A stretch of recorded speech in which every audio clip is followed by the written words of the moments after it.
If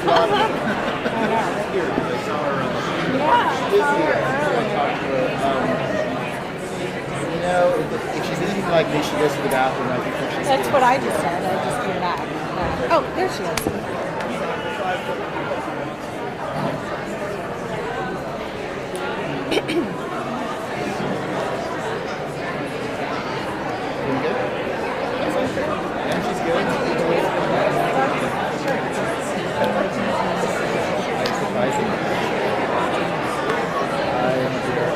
I'm here to worry.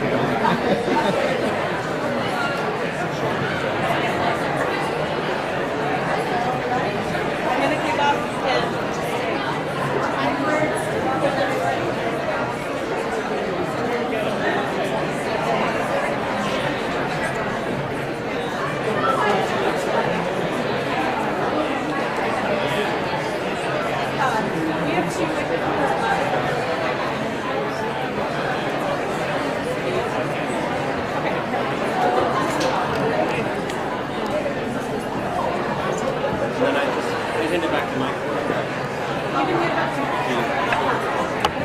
So what's happening? I'm introing. Oh, do you want to? No, you're doing it, right? Yes. I heard my name and I was like, I don't know if I... No, you need to be ready. Can I put this? Yes, you can put that in. It's just a name. You're going to be up there. Yeah. Faith will be here momentarily. That's, Okay. I think, the only thing. We need Andrew to make sure he's available when it's time for Maple Hollow. Yeah. And Luca and Andrew should both be gravitating to this corner over here. Yeah, hopefully the timing on here makes clear when, but we need Andrew.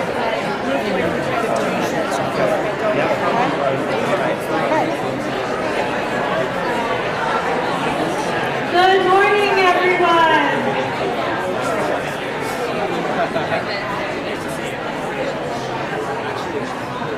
Please grab a seat if you've not done so yet.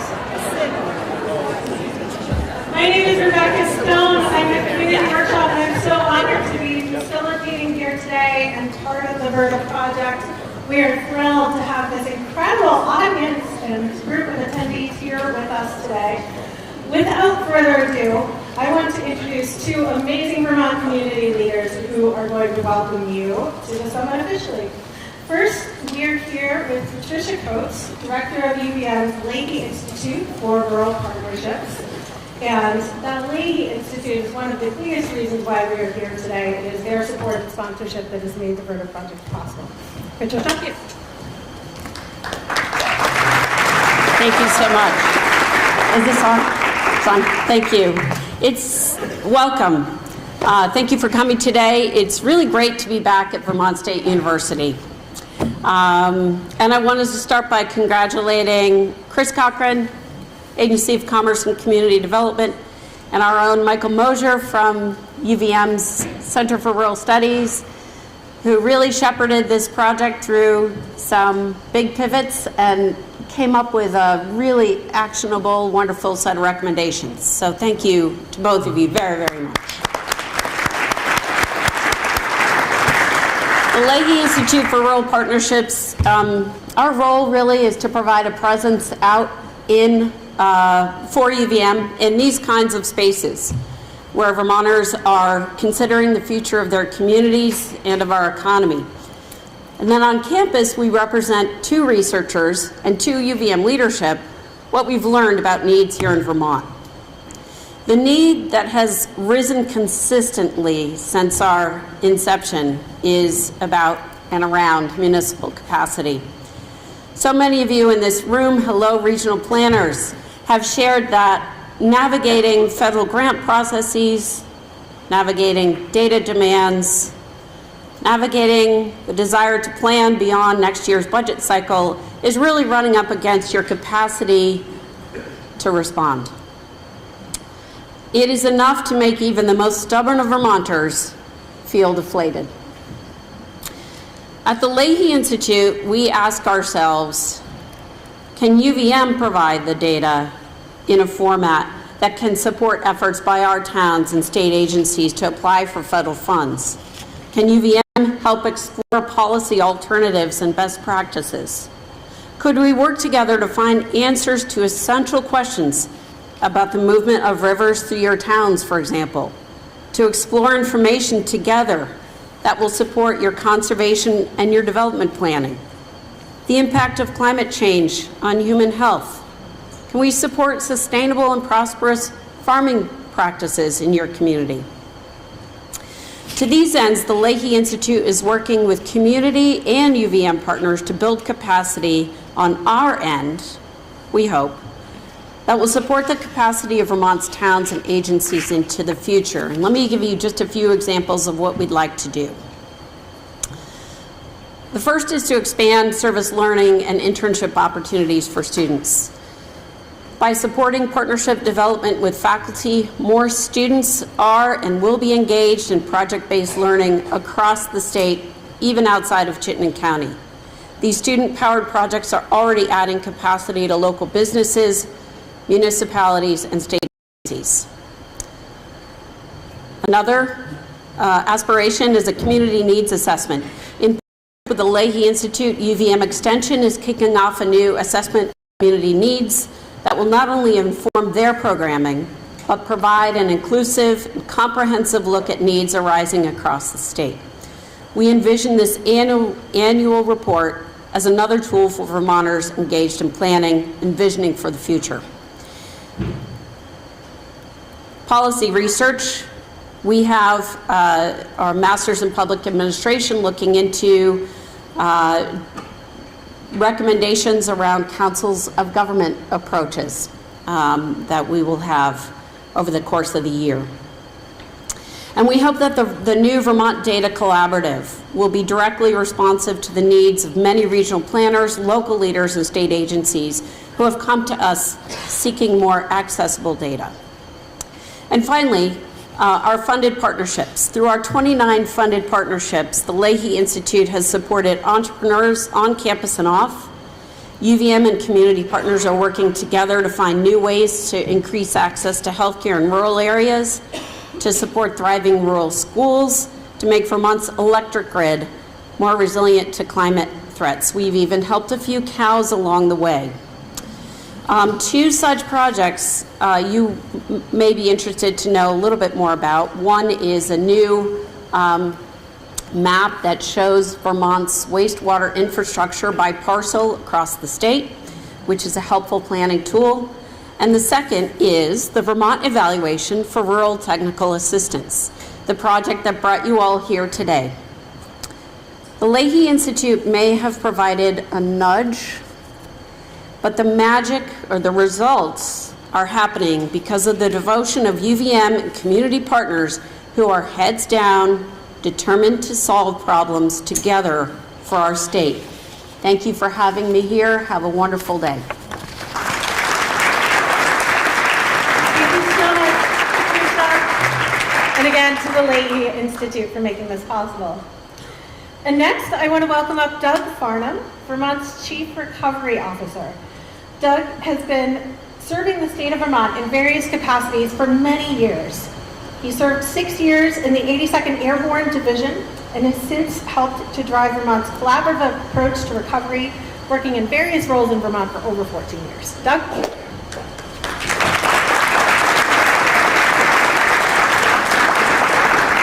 Thank you, Rebecca. So, before I get into my prepared remarks, I just want to say I'm extremely grateful for being asked to speak here this morning. For those of you that have known me, you know that I've had a passion for the connection between the state government and municipal government for over a decade. So I've always seen that connection as critical towards any of us achieving our goals.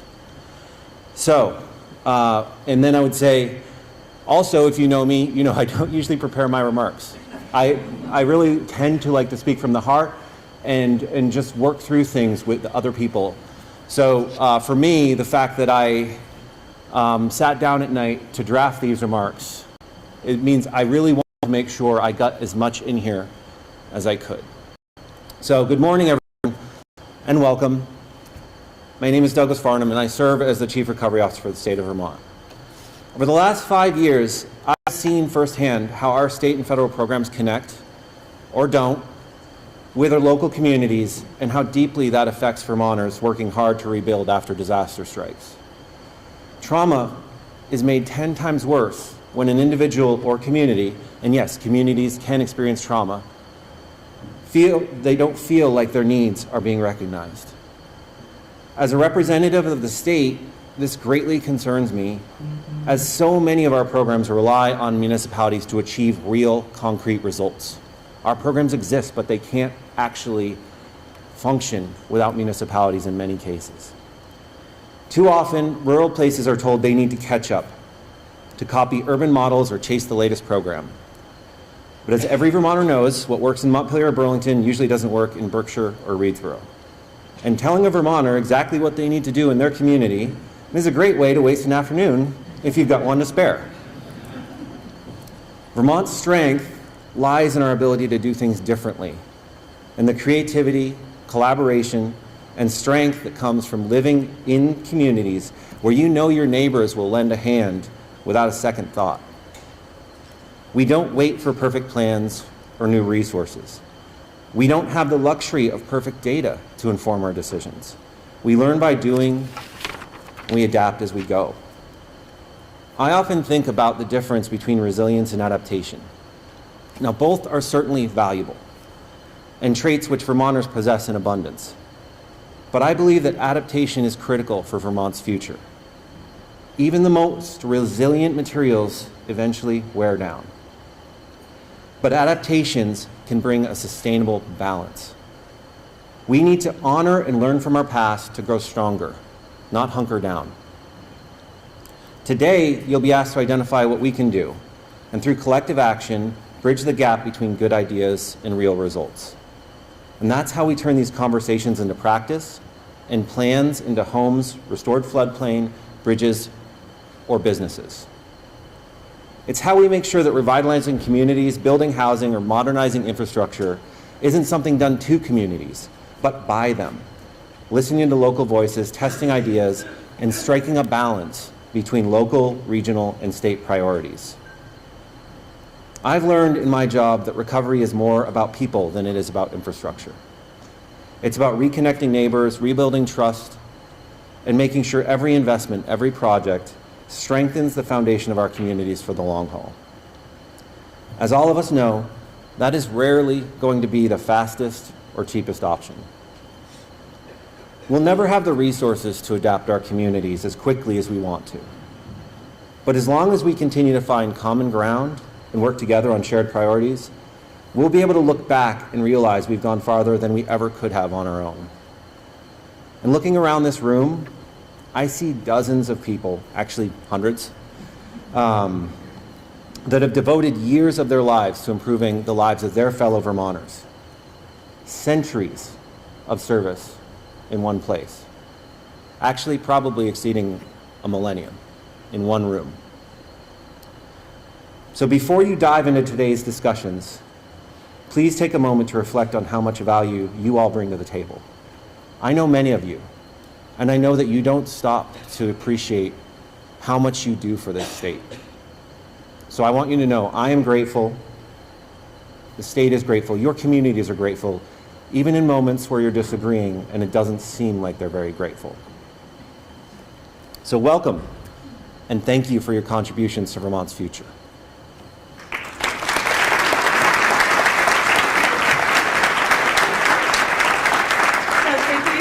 For that great introduction. Thank you both for being here. Another round of applause for Tish and Jeff.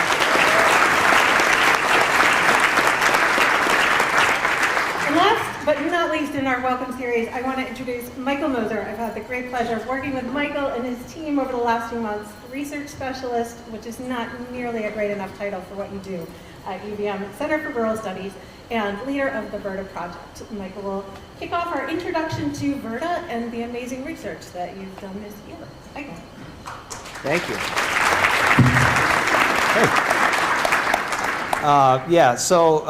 Thank you, Rebecca, for that. I'm really excited to see all these wonderful faces. I'm starting to see people that we were out talking to across the state of Vermont, and see those faces again, and just sort of it's triggering and reminding me of some of the stories that I heard, that we all heard as researchers as we went around and spoke with municipalities, and spoke with technical assistance providers across the spectrum, funders, and okay, I'm being told that no one can hear me. There we go. And so it's just really wonderful to see all your faces here, and I echo what Trish and Doug mentioned as well. So what I'm going to do is try and find the clicker. Oh, you have the clicker. There we go. There we go. So basically, I have like 20 or 30 slides like this that I'm going to go through now. What? I'm serious. Basically, I'd like to start by thanking the Leahy Institute as well for their generous funding to make this happen. I think it's really important, and it's a crucial piece to ensuring that the research gets done and that we can ideally through today turn some of the research into action. So just briefly talking a little bit about the VRTA Act 181 and Act 181 is what precipitated this VRTA project. And, we've had a really, I got to read my notes now, but the Vermont's Municipal Technical Assistance System refers to the interconnected network of, no, can you go back one slide, please? We have Thank a little you. problem, Michael. No, Did you hear Doug talking about how we need to adapt and embrace creativity? but I've got 20 slides. I've got 20 lengthy slides to get I just got through. some really good news. Oh, okay. So, little change of plans, everyone. I know you thought that you were here for the VRTA Research Summit today. In fact, we've got some pretty big news. We were just approved on the spot a moment ago to launch Vermont's newest live reality game show. And it's filming now. You're all on TV. Orca Media in the back. Thank you, Orca. This is really exciting. I'm not sure anything like this has ever quite happened in Vermont before. Me either. But we're all here for the Reimagining Rural Capacity Challenge. Can we get some applause?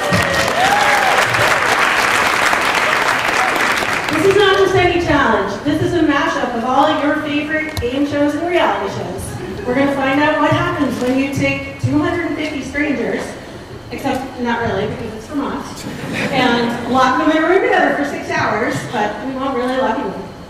What we will do is give you 4 challenges throughout the day to solve one really critical mission, which is how we reimagine and rebuild Vermont's rural capacity. We want to introduce you to some amazing cast and crew here who just pivoted on the spot from helping to do registration to now running this game show, even though, in fact, none of us have ever done this before. I don't know if you can tell. So let's hear it for the research and data team. You've met Michael, but we have Andrew, we have Luca, research and data team, Miranda, Bryce, Audrey. These are the folks who have put together all the content for today, and they are going to tell you a lot more about it.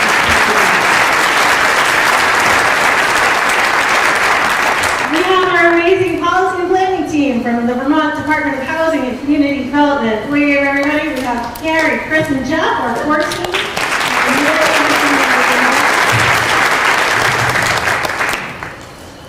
We have an incredible crew of UVM capstone students, public communications majors in their senior year, and they are here to be our field correspondents and our set crew today. So folks, give a wave.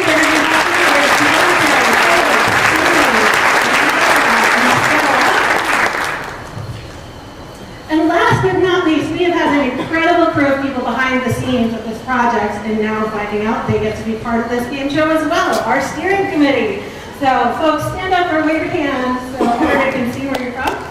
Thank you so much for having us.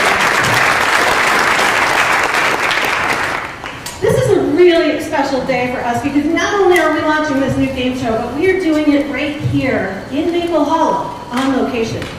Maple Hollow is the heart of Vermont, and it is such a special town because it captures so much of our story. Andrew, can you tell us a little bit more about Maple Hollow? I would love to help inform you all about Maple Hollow. Maple Hollow is honestly one of my favorite communities. It is one of those that we have all been through multiple times without actually realizing it. While this is a community that is in the heart of, the beautiful areas nestled between Alberg, Pownell, Canaan, and Vernon, somewhere in that general region, you can see through the population, the staff, and number of volunteer hours that Maple Hollow definitely does not have the capacity that they need to truly accomplish everything that they would like to accomplish. The time is never ending. Their infrastructure, as you can see, thank you ChatGPT, is definitely not what it should be. And while they do claim to be the home of the best maple creamy in the state of Vermont, take that for what you will, they need help. Their capacity is absolutely stretched thin. They do not have enough staff to meet the challenges that they need, to complete the grant applications, to deal with the FEMA process, to deal with the reimbursement process, to be able to truly meet the needs of their community, and the volunteers, frankly, are just tapped out. It's the same people showing up to do the same thing over and over again, and they're lacking the staffing capacity to help. Their Regional Planning Commission, who is always at the forefront to help them as best as they can, also do not have the resources that they need to help Maple Hollow truly thrive. Similarly, the technical assistance providers that the state has, all of you in this room, are tapped out. There's been way too much asked upon all of us as a part of this process, and it's been communities like Maple Hollow that have not truly been able to thrive. And so we thank you all for being here today to help Maple Hollow really come to the forefront and be able to thrive in this wonderful state that we have. Thank you so much, Jeremy. And that indeed is why we're all here today. We're here for Maple Hollow. Hopefully by the end of the day, we will have developed some real solutions that can help this very real place, starting the minute we walk out the door. And in the course of that work, we hope we'll develop some real solutions that will work for every one of your towns as well. So, without further ado, let's take a look at who's in the room, our esteemed audience and contestants. We have nearly 250 people in attendance today, coming from over 100 Vermont towns, actually 6 individual states, and more than 150 different organizations. I want to give a quick shout out to some of the different groups we see represented in the room. Join me, give them some applause here. We have state and federal government civic leaders and heroes. State and federal government folks, stand up, wave your arms, let's have some applause. Woo! Okay. We have a huge number of technical assistance providers and funders, folks who are offering resources either through state government, nonprofits, or for-profits. TA providers, where are you? All right. And we have an enormous number of local heroes here in the room, people who are coming from our tiniest towns, our mid-sized towns, our big towns, working across their communities to make them better all the time. If you are a local hero, you're here from a town, or you are just involved in your own town, let's see hands up in the air and get some applause.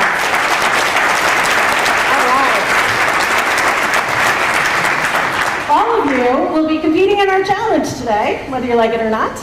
And the good news is, we're here to do that collaboratively. You're not out to compete against each other, but together, we need to earn 1.25 million points in our challenges. And if we do that by the end of the day, we will unlock $1.25 million in prize money. That's $5,000 for each one of you in the room. We will hand you at the end of the day. There's only one catch. It's Vertibucks, not real bucks. They have great value here in this room, not so much once you walk out the door. But still, $1.25 million. Who's ready to play? All right, without further ado, it is time for our first challenge. How many of you have played pub trivia, team trivia before? Any trivia fans in the room? Okay, we're going to play a really rapid round of team trivia. Your team is your table, and we're going to give you 5 trivia questions, one for each letter of the VERTA acronym, to help introduce you to this VERTA project in a way that's a little different than Michael started. So when I tell you to go, you will find a folded sheet of paper in the middle of your table. You can unfold it, and you have 5 minutes as a team to answer your questions, write your team number on it, and be ready to hand it in. Paper in the air. No phones, no cheating. Everybody ready? Okay. Ready, set, go. 5 minutes on the clock.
In a minute. Remember, we are trying to get 1.25 million points today.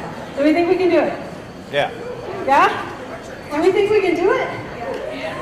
Yeah. Oh my goodness. I'm not feeling the energy here, everybody. Okay, let's walk through your answers and see how well you really did, and then I'll ask you again if you think you can do it. So, I'm going to quickly go through the answers. We asked you, how many municipalities are in the state of Vermont? How many people think it's 251? Anybody? We got a few folks? 252? A lot of people, huh? 282. Who knows? Bingo! Allison for the win. The correct answer is, who knows? I want to provide a little context because this is very important. The VERTA project was authorized to explore and evaluate technical assistance for Vermont's municipalities. That's not all we're looking at, because we know municipalities are not the only ones doing great work in Vermont and doing the incredible things that need to happen, but it's an important thing to understand. So thank you to the Vermont League of Cities and Towns for educating me on this, because I did not have the correct answer. Many of us think it's 251, maybe because of the 251 Club, which is headquartered right down the road. If you've been reading the news, you might know that there's actually a new municipality that was added. So the 251 Club is actually now 252. If you really know your stuff, you know that there are also 30 villages in the mix that are considered municipalities. And if you really, really know your stuff, which it looks like maybe only this table does, you know that technically, legally, municipalities also include school districts, fire districts, solid waste districts, and any other special districts that one of those other municipalities might decide to create. So when we asked VLCT, how many municipalities are there really? They said, it's pretty hard to count. All right, question number 2. VERTA was authorized by Governor Stott, anybody?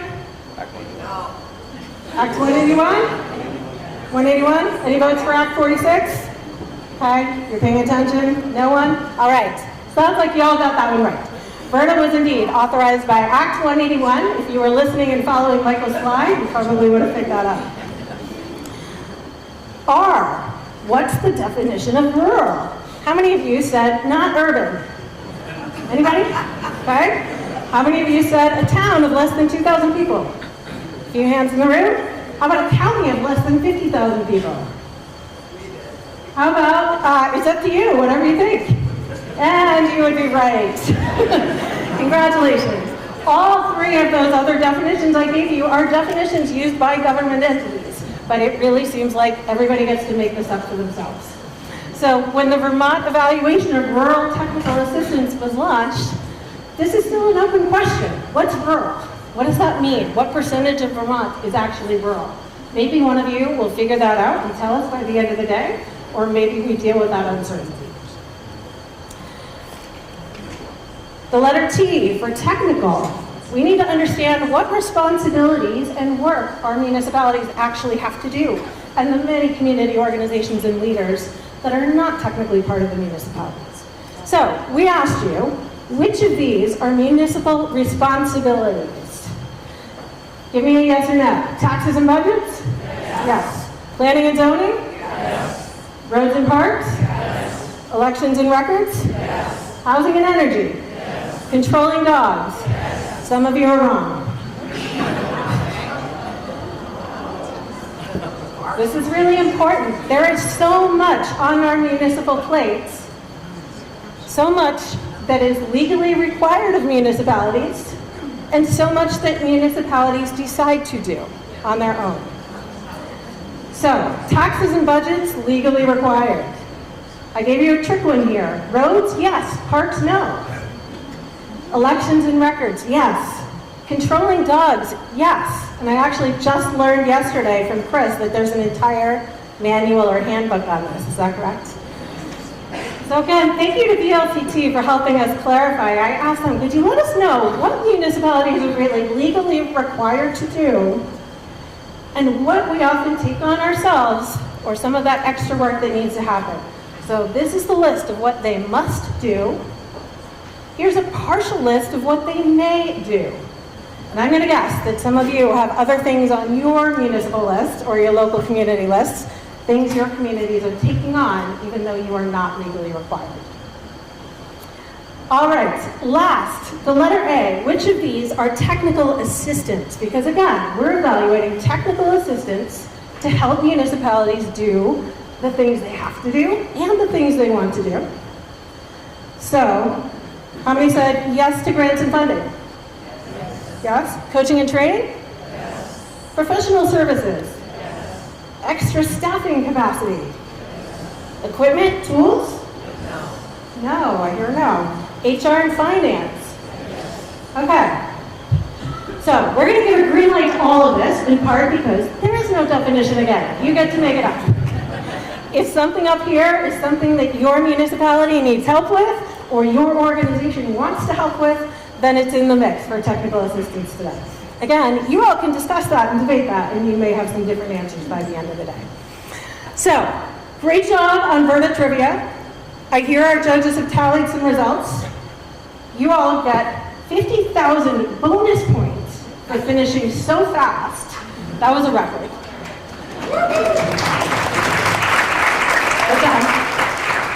I hear the tally is 251,000 points so far. That's a great down payment on our total for the day. Okay, now, how confident are you that we can do this? We can meet our goal, earn our money by the end of the day. Can we hear it? Yeah. Yeah? Okay, great stuff. I'm so glad you have that enthusiasm because it is time for challenge number 2 already. We're going to do a take 2 on that research presentation from Michael. How many of you have seen the game show Family Feud? Do we have any Family Feud fans in the room? This might be a little dated. If you haven't seen it, this is a game show where they ask people survey questions. Ask 100 people a question, bring in 2 teams of people, put the top survey responses up on the board, and then those teams have to guess what the most common answers were. So we're here to play Verda Feud. We need 8 contestants. We need 4 technical assistance recipients and 4 technical assistance providers. I'm going to ask you all to put some hands in the air if you are willing to be a contestant and ask our crew to come and pick 8 people to come up here and play. So, who's up for playing Verda Feud today? Don't all jump at once. We're going to start picking people. Chris, okay, put your hands in the air. We're going to let our assistants pick 8 people. All right, come on up. Chris, come on up. Okay. We got 2, we got 3. Okay, Chris is on the TA provider team. Are we TA recipient or provider? Recipient. Recipient or provider? Provider. Provider. Okay, recipient? Okay, 2 and 2. We need 2 more providers and 2 more recipients to come up. I think we should be able to bring our phones, right? We got one in the back. I think we need more energy. Some applause here. Let's get it. Alright, let's hear it for our contestants. Okay, our TA provider team is full. We need 2 more TA recipients. 2 more. What do we have? Anybody at all? Come on up. Fabulous. Okay. While our last contestant is emerging from the audience, Michael's going to come up and tell us a little bit about the survey itself, who they heard from, and how this works. Michael. Thank you, Rebecca. So actually, I do have some research results to share that are not as lengthy as what I wanted to do, but that's all right. So I'll just start by saying, I just wanted to set the tone and sort of express a little bit of information about who all we spoke with. And this is just a brief outline of sort of all of the places where we gathered data and experience and all of the places from where we surfaced the ideas that have been generated that we're going to learn about. So first of all, the steering committee, which we've talked about, and the core team, there's about 25 of us that have been developing this work and acting as a sounding board and as sort of direct stakeholders and experts providing advice and doing all the work behind the scenes to make this happen. And there's, again, a really important crew right there, and much appreciation for everyone that's part of that and that's been here for that. We also did a deep dive looking outside of Vermont, and we did sort of a meta-analysis of 13 different states, across rural states across the country, with some assistance and direction from steering committee members who identified places where there might be some unique work going on. And so we have a pretty thorough review of 13 different states, and then we interviewed, we conducted focus group type interviews with 5 of those states, and really invited the steering committee members and others to interact with agency personnel, leadership in different states to understand what was working for them, what was innovative for them, and sort of compare and contrast Vermont and learn from those other places. Municipal input, we conducted a municipal survey. How many people here saw my spam email about taking a municipal survey? A few of you. Anyway, we got 114 individual municipalities. We had multiple folks from some municipalities respond, but we got 114 specific municipalities to respond to that survey. We felt that was pretty good. And then we spoke to folks from 97 different municipalities across the state in focus groups as well. And let me know, raise your hand if we came to your town or came to your regional planning area and spoke to you. These are the faces that I remember, and I'm really grateful to have heard all the stories that you had to share. It's been very illustrative for us. TA providers and funders, we did a survey with them. We heard from 37 different respondents, and we conducted focus groups and interviews with 60 different TA providers and funders around the state of Vermont. And with the legislators, we had a survey. We got 34 respondents to the legislator survey, and we managed to get 2 legislators to go on record for us, so that was nice as well. So that's sort of just a brief outline of all of the sort of research components that make up this, and those will go into our research report, as well as everything that we do here today will be part of that larger research report. And then that research report will be turned into a legislative report where some of the ideas that have been generated through the research and through the action today will be pushed forward into the legislative report. Oh, that's the, which one's the? It's okay. Oh, okay. We ready? Yeah, I'm Okay. ready. Okay. We're ready. We ready to play Word of Feud? Contestants, are we ready? Okay. This is going to operate a little differently than it does on TV since we don't have fancy buzzers. We're not going to make you compete and rush to ring in first. We're just going to alternate and be really polite the way we do that here in Vermont. So I'm going to ask you all to come a little closer though, because we will have your team come out. We're going to start with our TA recipient team. During the course of the Verda Research Project, the Verda staff asked people all over the state 3 main questions in the course of those surveys and focus groups and interviews. What are the top strengths of our TA system? What are the top challenges and barriers? And what are your best ideas for addressing it? So we're going to walk through all 3 of these. We'll go team by team. So we'll start with you. We have the top 4 answers on the board for what people said when we asked them to name a top strength of Vermont's TA system. So I'm going to pass you the mic and let you each, one by one, just say who you are and name a top strength, and we'll see if you get one of them. Karen Hatcher from Plainfield. The top strength is that we have access to lots of resources. Access to lots of resources. Great idea. Do we think that's one of the winners here? I'm going to say yes. Ding, ding, ding. We have great TA organizations and resources. Congratulations, Karen. You got the #1 answer on the board. Next up. Diane Ships from Woodsboro. The TA providers are willing to engage with us as opposed to just be performative in their actions. Absolutely. Whoops, I have lost my mouse.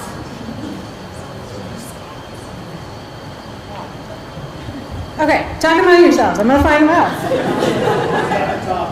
At the top. It's on the bottom.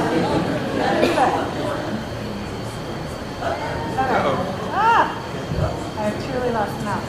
You can see it. Okay. I do. Is there anybody who can give me some technical assistance? Survey set. Yes, there it is. Okay,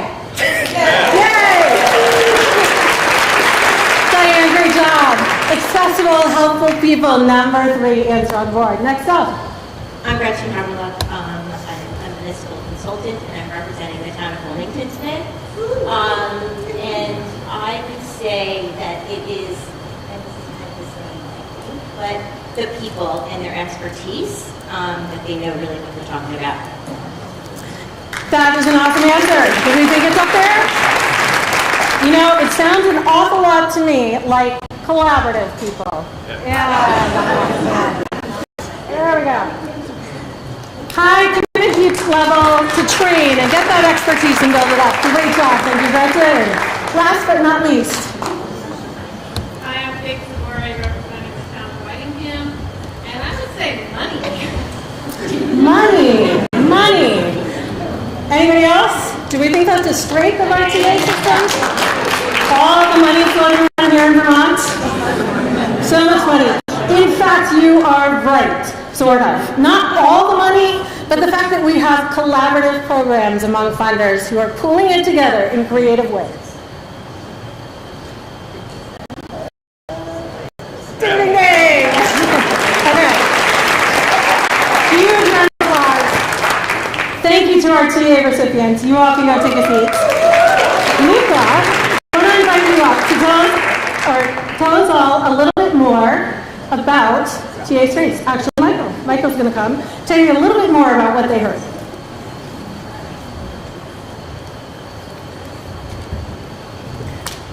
So yeah, this is just a little bit of an extra dive into some of the details around some of these strengths, and I just want to reiterate that these aren't the only strengths. These are just sort of the brief synopsis, top level ones. But when we're talking about TA organizations, you know, when we asked people across the state, we asked 3 basic questions. You know, what's a strength, what's a challenge, and what's your idea for change? And it was very open, intentionally very open. And what we heard from all of you and from the other folks that we spoke with across the state was that places like, or organizations like regional planning and regional development corporations are one of the top strengths that are identified around the state for, you know, for the system. Also the state agencies and the programs that they deliver and the initiatives that they take on, large strength for the TA system. The federal agencies as well, with the funding and the infrastructure that they provide so that we can do the work that we want to do in our communities. The consultants that facilitate all of that work and are essential to assisting towns directly in a lot of places, in a lot of different ways, are an incredible strength. I won't get into challenges, but there's also not enough consultants. And then specifically, a lot of folks named some very specific organizations and entities in addition to some of the ones already mentioned. VLCT, who's here, of course, VCRD, who's here, the READY program, VHFA, VHCB, VCF, and many, many more organizations were named. And so we just wanted to make sure that everyone knew that, and we want people to understand that there's a lot of existing strengths here that we can build upon. We don't have to always necessarily do something brand new, although in some instances I think we will. So I will move on. The high commitment level. So this is really just about individuals and organizations who really put in that extra effort. And I know some of you are at these tables now. I've seen you this morning walking in, and you know that interpersonal interaction, that extra effort goes a long way in a small system like ours. And then the core values of responsiveness, communication, and leadership. So, you know, in Vermont, you can call someone up or email them and you'll get a response. And you can actually call them up, and it could be an agency lead. You might see them at the grocery store, or you might call them up and you're going to get a response back. And I think that's a really important strength of the system. The accessible, helpful people. This goes back to putting in the extra effort, but it's really about the people in the systems, in the organizations, doing the work and the effort that they put in. The access to leadership, and one thing that we heard a lot about was just willingness of folks to help, or if they can't they'll find someone who can help you. And that was something that we heard over and over again. With the collaborative programs, this just, when asking about strengths, this rose to the top as well. When there's opportunities for peer groups to be together in the same space through some sort of collaborative program infrastructure, that's really important. Likewise, cross-sector groups at the table. So we're not just talking about municipal to municipal, but we can talk to federal agency, state agency, municipality, and funder and other TA provider all sitting at the same table, which is going to happen as well. And that when that happens, when that collaboration happens, it's a great strength for this state. So there we have the strengths. Thank you, Rebecca. Now, I want you to pay particularly close attention to these next two categories as we go through challenges and ideas. Because here's a quick teaser.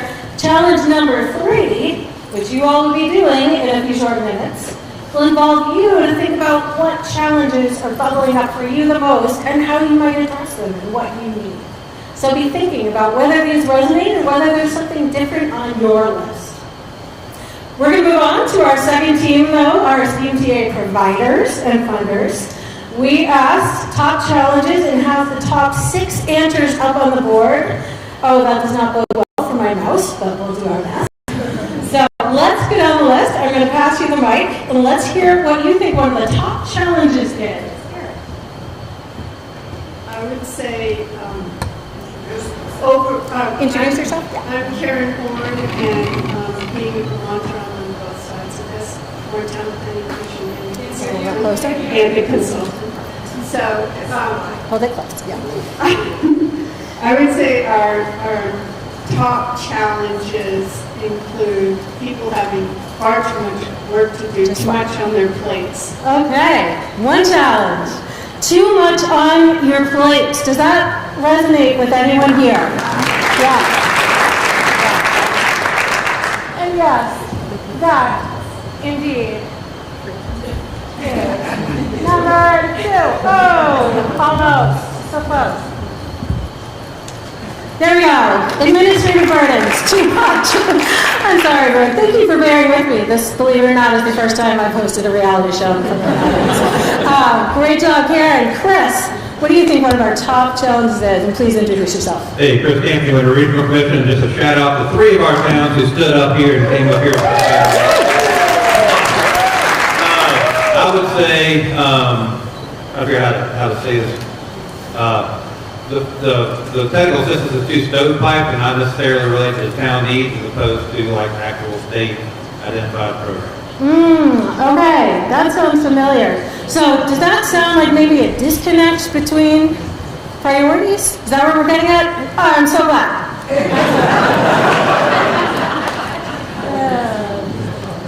That is number 4 on the board. I'm not so glad that this exists, but Chris did a great job naming our 4th challenge.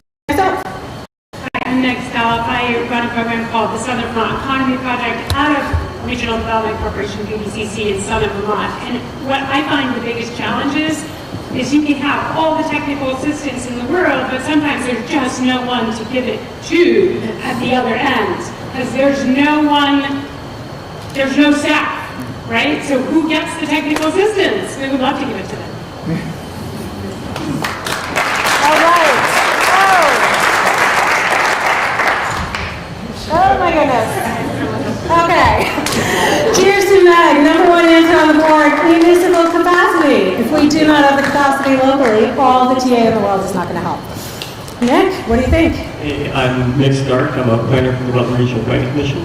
And my guess is going to be that awareness might be a limiting factor. Yes, indeed. Communication and information. Number 5 on the list. This team is just rocking it. I think they're going to get all the answers. All right, Team Huddle. Can you guess the remaining 2? What do you think? Anyone have an idea? Anybody can weigh in here. 2 more answers on the board. Sounds like complexity. Complexity. Sure. Really similar to having inconsistent technical assistance available, right? That's a complex challenge. One more chance? Administrative burden? That was already up there. That's number 2. Yep, one more. How about folks in the audience? Can anyone help them out? Money. Okay, number 6. That's stuff out of the gift. It kind of is, right? But number 6 up on the board. Let's have a hand for TA providers.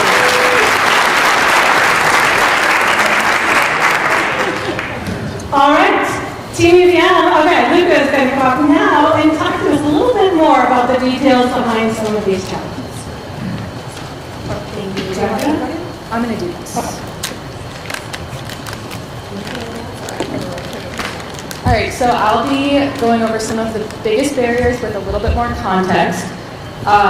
So municipal capacity was one of the biggest challenges mentioned throughout our research. Towns, specifically small towns, typically only have part-time or volunteer staff, and those people wear many different hats throughout the day, the week. And due to time and other resource constraints, they often have to rely on TA partners for that technical support to move projects forward. Administrative burden adds another layer of pressure to that municipal capacity, as staff have to spend countless hours focused on administrative tasks rather than work on the ground. So overly complicated application, reimbursement, and reporting processes take away their valuable time when they could be working on the ground with their community. So inconsistent TA is a tricky one that we came across. Municipalities constantly have to stay on their toes to respond to changes within the TA system. Funding opportunities, priorities, programs are subject to change without warning, which can impact towns' abilities to meet their goals. Towns have also noted disparities in the provision of technical assistance across the state, so some towns feel like their needs are being met while others feel like they're being left behind. And on a more technical note, processes like reporting, for example, aren't standardized and can lead to that administrative burden. So across the technical assistance system, different entities and partners have a wide variety of priorities, and those priorities don't always match up with the needs that communities are trying to meet. Many times they have to change their projects to fit within a grant's guidelines, and because of this, municipalities tend to feel like they don't have a lot of autonomy in the work that they do. And in a similar vein, a lack of robust communication across the TA system can lead to a lack of action or effective change. Which leads nicely into communication. One of the most notable quotes that I've heard throughout our interviews and focus groups was, "You don't know what you don't know."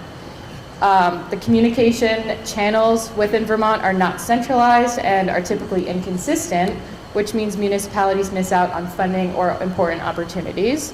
And even when a municipality has a clear understanding of the type of project they want to complete, it typically takes a while to get connected to the right person. And lastly, funding. Without fail, lack of funding has come up in almost every conversation that we've had throughout our research process.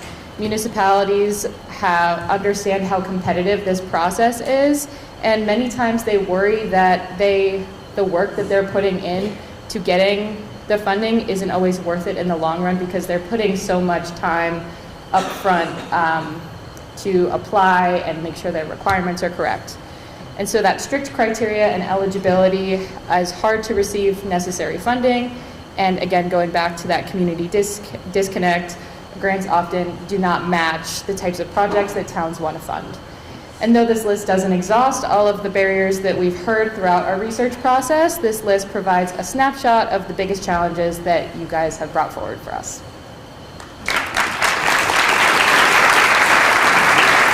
Perfect, thank you, Luca. Okay, one more question up on the board. The final verdict question asks people, what is a top idea for improvement, for addressing all these challenges? We're going to crowdsource this one. So, I would love to hear from all of you out in the room. Holler something out. What is a top idea for improvement? Anyone have something? Yes, over here. More funding for funding for implementation. Even more specific than what we heard, we have just funding up on the board because funding will solve a lot of our problems. Let's be realistic. Thank you. Great. Somebody else. We have another one. Yes, over here. Standardization of application processes. Does that match well up here? I'm going to go with yes.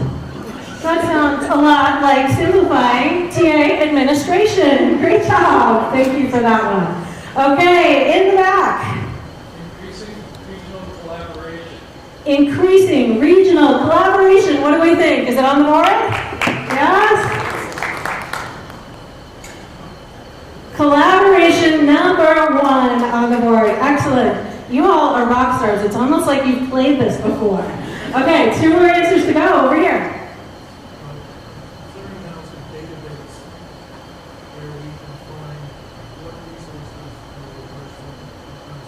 Okay, a clearinghouse or database to find information on resources and needs. I think that sounds a great deal like number 2. Where did the mouse go now? Oh, there we are. Thank you. Thank you all for helping. Almost got through this category. There we go. Communication. Thank you. Communication and information. I promise we're almost done with this. One more answer on the board. Who can guess the last one for us? Yes, over here. Training. You know, it's almost like I put plants in the audience. This is amazing. I promise I did it. Where are we? Technical expertise. Absolutely. Training and skilling up. Great job, everybody. Give yourselves a round of applause. You nailed it. And we're going to hear from Andrew a little bit more about these top TA ideas. So as has already been said, what you see on the screen here is just a collection of ideas. So these are the themes that have come up in terms of ideas for improvement. These are just the top 5 that we heard when we've categorized them by themes. We heard a whole host of ideas for improvement, and I'm sure all of us in the room could probably spend the next, 2.5 to 3 hours going through some more, maybe? And we will. Trying to tee that up for you. So when we have collaboration, one of the things we heard time and time again is communities, technical assistance providers, funders want to work more together. We want to be in the same room together. We want to better understand what the right hand and the left hand are doing in terms of helping our communities, in terms of working with our communities. We want to be able to know what our communities themselves are doing in our neighboring communities. Within our own region. And so being able to collaborate with peers and being able to collaborate among this system was the highest recommended thing to do to help improve the system. Additionally, one of the things we heard a lot of that surprised a lot of us on the research team is a desire by communities to share and to share services and to share resources. Just to note, I'm not talking about regional governance. I am not talking about county governance. That was drilled through this process time and time again. Simply that capability to share and how to go about sharing services, whether that be things like a road grader and a plow, having a regional or multi-community zoning administrator to help our communities, to help retain staff. Communication, as has been heard between the challenges, it's really hard knowing who's on first, what's on second, where's on third. And so being able to better communicate, communicating frequently, communicating consistently, are all different types of ways in which this system can be enhanced and can be improved upon.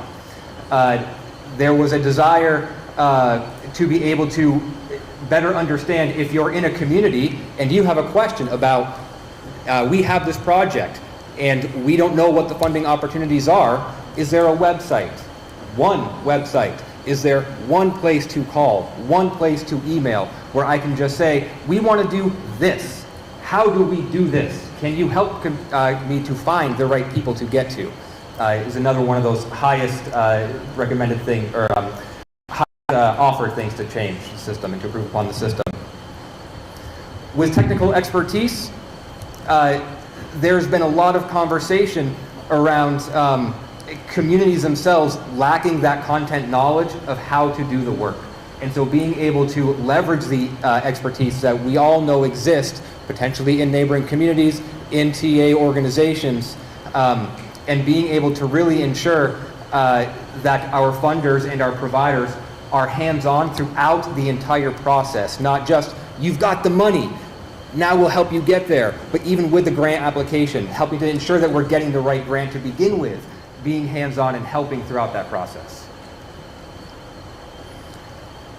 With the technical assistance administration, I'm pretty sure many of us in this room can talk about the number of hours we have all spent on paperwork that we don't quite understand why we're answering the same question for the 13th time to the same entity.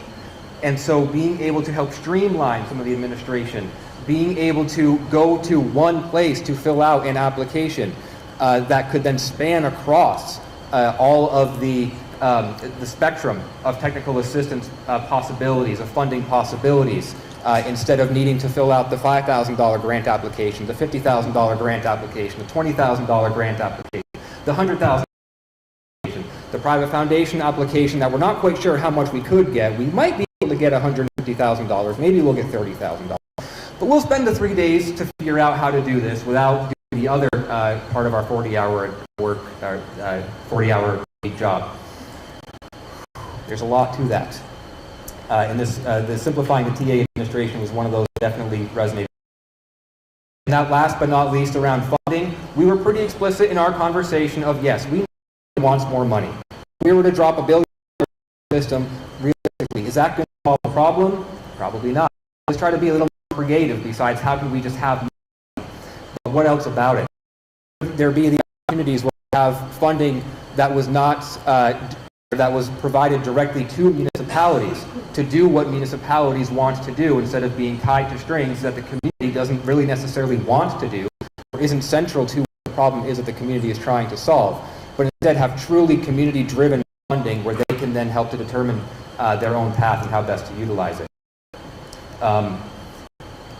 Also, the ability to limit the competition that exists around the funding, as when you're trying to compete against your neighboring community for the same pot of funding, setting up or trying to remove that barrier and that dynamic of town A is competing against town B, and town A and B also do want to work together, but they can't apply to the grant together, and they're competing against each other for these limited funds. And so trying to reduce those barriers to collaboration. And at that point also being able to increase that flexibility within the funding. So those were the top recommendations for improvement, but again, by no means the exhaustive list. Thank you, Andrew. Okay, we have a few minutes to take a few questions. As I mentioned, we're about to launch challenge number 3. We're going to put you to work, really digging into these and thinking about some of your top challenges and ideas and priorities. But we want to make sure you have a solid understanding of the research. Does anyone have a question for Michael or the research team before we move on? Feel free to put a hand in the air. We can bring a microphone to you. I'll let Michael stand here. Any questions? Yes, over here. Please put this right up to your mouth, Reverend. A single grant portal, I think, is something that resonates with most of us. Absent that from the state, are the technical assistant organizations that are here today or willing to work with you that may not have been able to come here today, willing to put in information on their own to a single portal that we can access? Well, that's not an ask for me, but I think it's a wonderful ask, and I think that's what part of today is going to be about, is determining what's possible and how we actually go about implementing some of these ideas. And we're going to do that together. That is actually a perfect cue up for our next challenge. So don't lose that idea, because we're going to be posing that kind of question to all different groups in the room. What could you do to make this better? Yes. Thank you. I wonder if part of the research was factoring in the environment that we're living in and the volatility of what we would hope to expect to get from federal resources state, I mean, people are gone. People who would help us are gone. Has that been part of this discussion? And, you know, if we've got another 3 years of this, if we've got more than that, like how are we going to adapt, as Doug said, to be able to deal with what we have to deal with at the local level, considering all of the volatility at other levels? Yeah, I really appreciate that question, and absolutely that's like top of mind. When we started doing this research, we were pressed on how we were going to address that, and it's challenging because it's a black box, right? We know we're losing things and people and resources, but we don't know what that's going to look like next year or the year after. But for me, I think what that like the parallel that I have for that situation is that it's a disaster, right? And we've weathered a lot of disasters in this state over the past several years. They've been natural disasters. They've been health disasters. We've had a global pandemic. We've had recurring floods. And what happens every time we have some of those disasters? What happens to our communities and to our organizations and our people? We all end up coming together, right? And we find resilience and we find new ways to do the things that we need to do because we're forced to do new things. And so to answer your question, I think that in the face of all of this black box of not knowing what the future holds, it gives us that sort of like that order to move forward and to be more creative and to find our resilience in our internal systems and to be and to make change in the face of that. So that's how I answer that.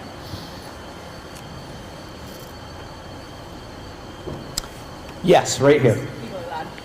This might be too granular, but just curious if there were any notable correlations between like answers and regions or size of community or anything notable. Yeah, we certainly did not do a regional analysis, and the size of the community does play a significant part in it to access and utilize resources, of course. So actually we're at tables of different size communities this morning to sort of like address that from different perspectives. So absolutely there are differences. I think I saw a hand back here before. I think there's Oh, okay. Well, thank you. I'm already learning this morning. I love that question, like disaggregated data by like size of community and resources we have. But my question is a little different. It's like, where does VRTA see agriculture in rural capacity in its evaluation of technical rural technical assistance, for example, extension, NRCDs, Airville Center, the Center for Agricultural Economy, farmers themselves, Agency of Ag. And just to provide a little more background, we have a lot of very intentional planning processes around development, around conservation in the state. But right now, ag is like the negative space it's being carved away at. And all the like critical resource areas, it's not to be eligible for housing, is also land that, like, it's the same land that's not eligible for ag. We're seeing like up 46%. I think Ryan Patch said of ag lands be lost to those over time. So I'm just curious, like, where you all are looking at this in rural capacity, and VRTA's mission in the larger planning process we have as a state. Yeah, thank you for that. And you know, I'll start by saying that we haven't focused a lot on ag in this work. It's really more specific to the projects that, more generalized, I'd say, to the projects that municipalities want to undertake. And so it could be across subject areas like agriculture or transportation or other infrastructure. But I will say this, there's a deep desire to have departments and programs working together, collaborating, and sitting at the table to ensure that those specific parts and pieces are all interacting with each other and are enabling each other and aware of each other so that they can be stronger together. And I think agriculture has certainly got to be at the table and a piece of that collaborative puzzle. We have time for one more question. You have here? I'm not picking. So So thinking about like our legislature and how we keep putting more and more work on our RPCs, they seem to be like a natural fit for the regional area, right? So, and then we also see more and more regulations going towards Act 50 to monitor like the regulations. And so I work for a small town, we're 4,000 people. It's kind of like an awkward teenager. You have really long arms and legs. Suddenly you have a bunch of towns, but they all have the same needs. And it doesn't matter whether you're writing a grant for 700 people or you're writing a grant for 7,000 people. It's the same amount of work. Yeah. And so I just want to know, like, we all look to our RPCs for support. There are like central points, like, hey, I need help. And so, but we often put focus of support to demographics, to where the population densities are. But the towns in the kingdom need the same support as the large towns. And so how are we going to work to make sure all of the needs of our communities, there's more small towns in the state than there are large towns. So how do we make sure that they are getting the support they need? And is there any opportunity to help our regional planning commissions? Essentially, like when we fund one person at a regional planning commission, you don't just have a job as a grant writer. You have a point person to call and say, how do I do this? We're doing a new town plan, or we need to reclassify a road, or we had like an election issue. You know, they're the point of like, I need help. And so how do we get the support at the point position? Yeah, absolutely. That's a great question, and I believe it's the segue to the rest of the day. So Rebecca picked you appropriately. It's not for me to answer that. We're all going to work through how different ways that we put different supports in different places, and we all decide together as municipalities, providers, funders, like what are some really viable ideas and how can we go about implementing those ideas to do the kind of work that you're talking about with RPCs, with other backbone infrastructure, and really find ways to serve all communities as equally as we can and provide opportunity for all communities as equally as we can. And that's today, I think. Excellent. How about another round of applause for Michael?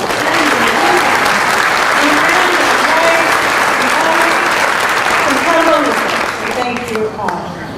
And that is a perfect segue. Thank you to all of you for setting us up so well, because we're going to spend the rest of our morning in a deep dive team challenge.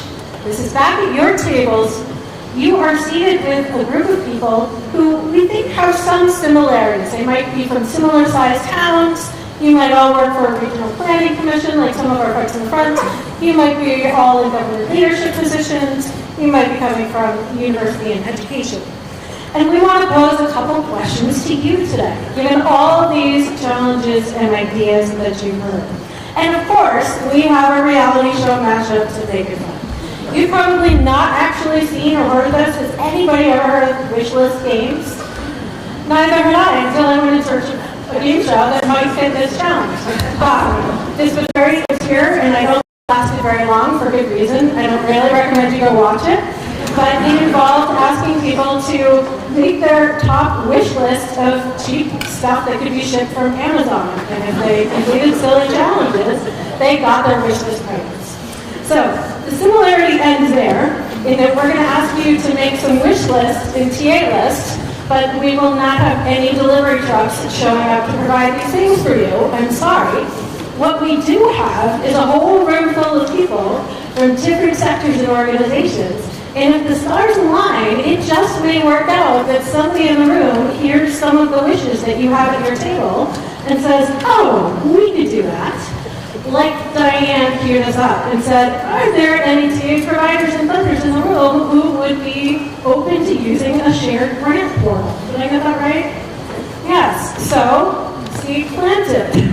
Are there any in the room who think that might be an idea you could explore if that is about wish list? So, we're going to do 2 rounds of list making here at your tables. Total 60 minutes. When we finish this up, it will be lunchtime. There's an extra bonus for you. Over the course of those 2 rounds at your table, we're going to ask you to come up with 5 top wishes. Things that would actually solve TA challenges or rural capacity challenges you and your group are struggling with, or you could zoom out and think about challenges in the system, other challenges you heard today. So we're giving you a set of instructions that you should treat as a guide. You can follow it, you can deviate, but what I suggest you do in a minute is pause and introduce yourselves at your table, find out who's there, choose a couple of roles, somebody to be a timekeeper and keep you on track, somebody to maybe be a facilitator and make sure everyone's heard, somebody with neat handwriting to record on your posters, because this is how we're capturing your ideas. And after you've introduced yourselves, I suggest you each take a couple of sticky notes, take one color for wishes, and spend a couple minutes each identifying what your top wishes are. You are welcome to bring in some magic wand thinking here. There are no rules. If you want to wish for $10 million, that's up to you. Just be aware there may not be anybody in the room who can make that one come true. So use your wishes wisely. After you each write some individually for about 3 minutes, I suggest you start going around. Have somebody put some in the middle of the table. Anyone else who has similar ones, start grouping them and making some clusters and see if you have some common wishes emerging. Spend about 10 minutes discussing, seeing which top ones pop up. Make sure you're recording all of those good ideas. And by the end of that first 30-minute round, choose your group's 5 top wishes and write them on that poster. We will not have time for every group to share all 5, so be thinking about whether there's maybe one that you want to report out really fast in like 10 words or less when we go around the microphone. Here's what it's going to look like if you don't have your poster yet. And I just mocked up mine. You know, if you ever get thrown into the position of hosting a ridiculous mock reality game show in front of a lot of people, you might wish for some technical assistance. I wasn't even thinking about my mouse disappearing on the screen. But, you know, some of my wishes might have been, you know, better lighting, maybe a disco ball, some more glitter, like a wardrobe budget would have been nice. Training and skills would have been awesome. Laugh track, you know.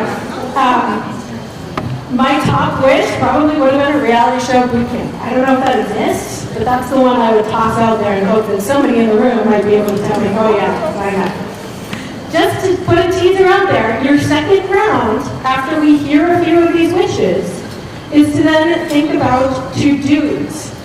So again, thinking about your table group, in your current roles, what could you meaningfully do about some of the challenges you've heard, or some of the wishes that are so far unmet? And we're going to ask you to do the same exercise and prioritize 5 to-dos from each. I want to give you just one way of thinking about this that's helpful to me. We heard a lot about capacity needs. We know there actually is a lot of capacity in our rural communities. There's not a right amount you need to have. We only have a problem when the capacity you have is less than the capacity you need for what you want to do. And in Vermont, we are pretty good at bootstrapping. We know how to build bridges when they get washed away in floods. We know how to figure things out. We know how to find resources. But that challenge is actually a lot easier if we look for a couple other things to do first. We can look at how we might grow our rural capacity, and we can look at how we might shrink the capacity needs. If we can get those more in line with each other, then that bridge doesn't have to be quite so big. We probably have some engineers in the room who would say, that's a really good strategy. Maybe don't try to build a bridge quite so far. We also aren't going at this alone. So as you're thinking about your wishes and to-dos, think about all the other communities in the room who might help. And if we could just connect a little bit better to each other, or to TA providers, to resources, to things like that, how might that help reduce the capacity needs, reduce the burdens, or grow our own capacity so that our bridges don't have to be quite so big? We're going to spend the afternoon building bridges. We got a lot of work to do. There's a lot we need to do to reimagine and create. But first, let's think about what's in our control now and what's a little bit easier. Okay, so your time starts now. You have half an hour to do your wish lists. Introduce yourselves, dive in. We'll be floating around if you have questions. And when half an hour is up, We are going to ask for some folks to share some of those out and be ready to pitch it in a way that somebody else in the room might bite when it's time to make those to-do lists. All right, have fun.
great to hear some of the wishes on these amazing wish lists.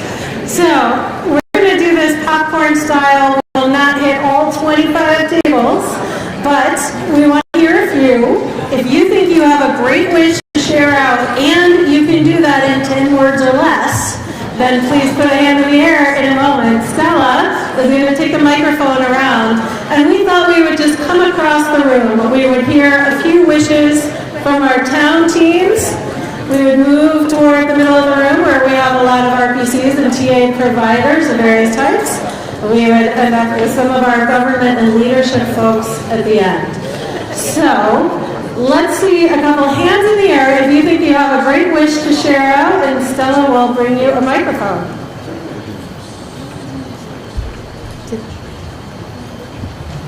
Yes, we have affordable housing, which would also include,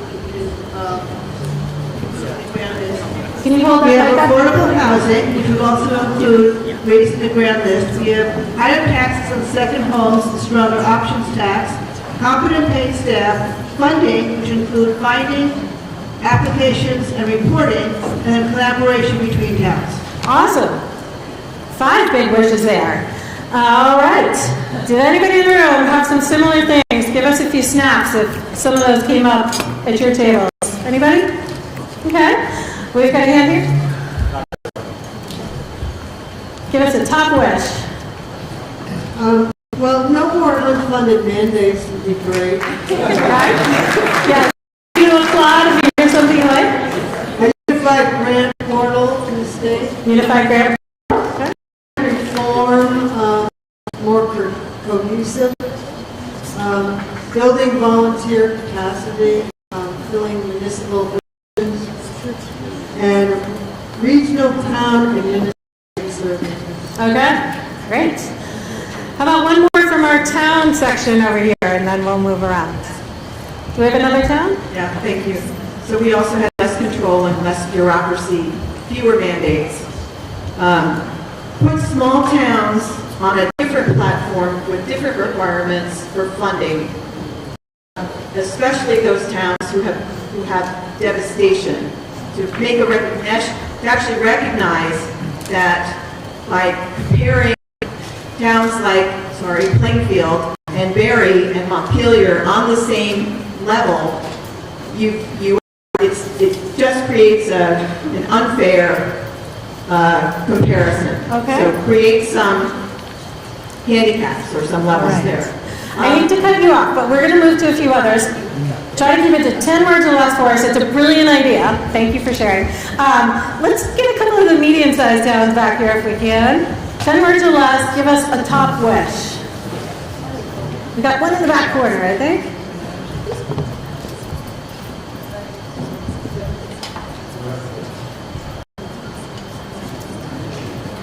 One of the items we had on our list that I haven't heard come up, we had some similar ones as some of the others have mentioned, was shared infrastructure. So like waste transfer stations, fire departments, IT, were some of the ideas that we thought could be shared infrastructure resources. Great.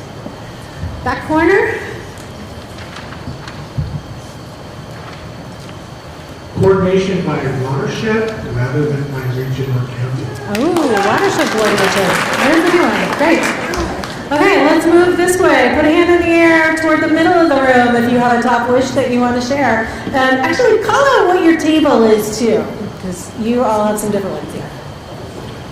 We are a table of RPC and RDCs, and we second the watershed, the boundary alignment for all administrative purposes.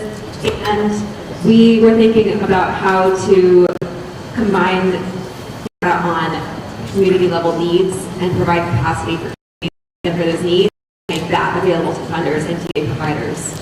Great. We are nonprofit TA providers. So our is kind of a vision for some kind of centrally located office, like a rural office, work at different levels, at the bigger level to help to be the voice of rural communities and be a centralized location that can think about the vision and opportunities for rural working with communities to provide county navigation and technical assistance, to be kind of a clearinghouse for support. So that was one big idea. Also, some sort of database that provides technical assistance, grant funding, technical expertise, and also longer term, more flexible funding that's built in trust and respect for small. Great. Stella, you have one behind you. Let's really try to keep these quick so we can hear from a few more before we go back to tables. A system with buy-in whereby communities who are working with several different TA providers can have those TA providers talk to each other and understand what projects are working on and coordinate and collaborate. Okay, Stella, we have one up here.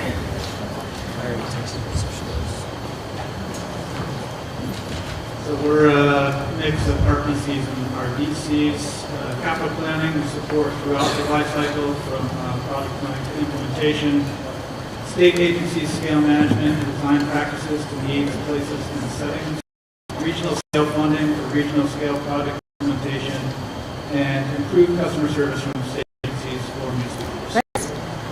Okay, I think we got a couple in the back.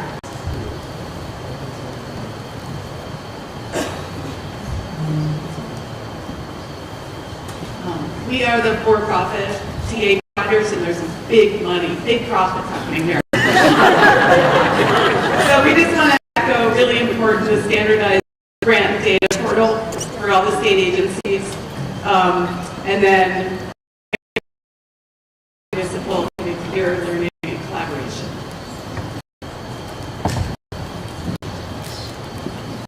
So we are a nonprofit TA table to go off that and for it, thinking about graphic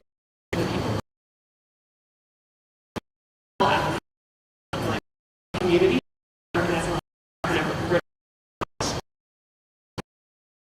caring for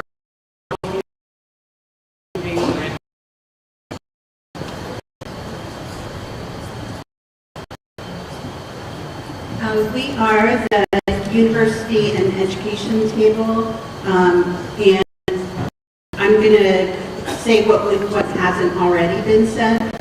One is improved community-university partnerships that could include a greater role of extension and a holistic integration or more holistic approach to planning.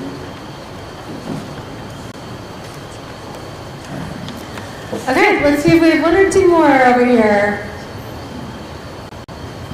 We are also for-profit technical assistance or consulting, and certainly the collaboration and the simplification we picked up on as well, but also more great ideas for public engagement, community gatherings and facilitation, as well as goats to clear invasive plants. Goats to clear invasive plants. Was not expecting that one. Okay, two more right here. Yep.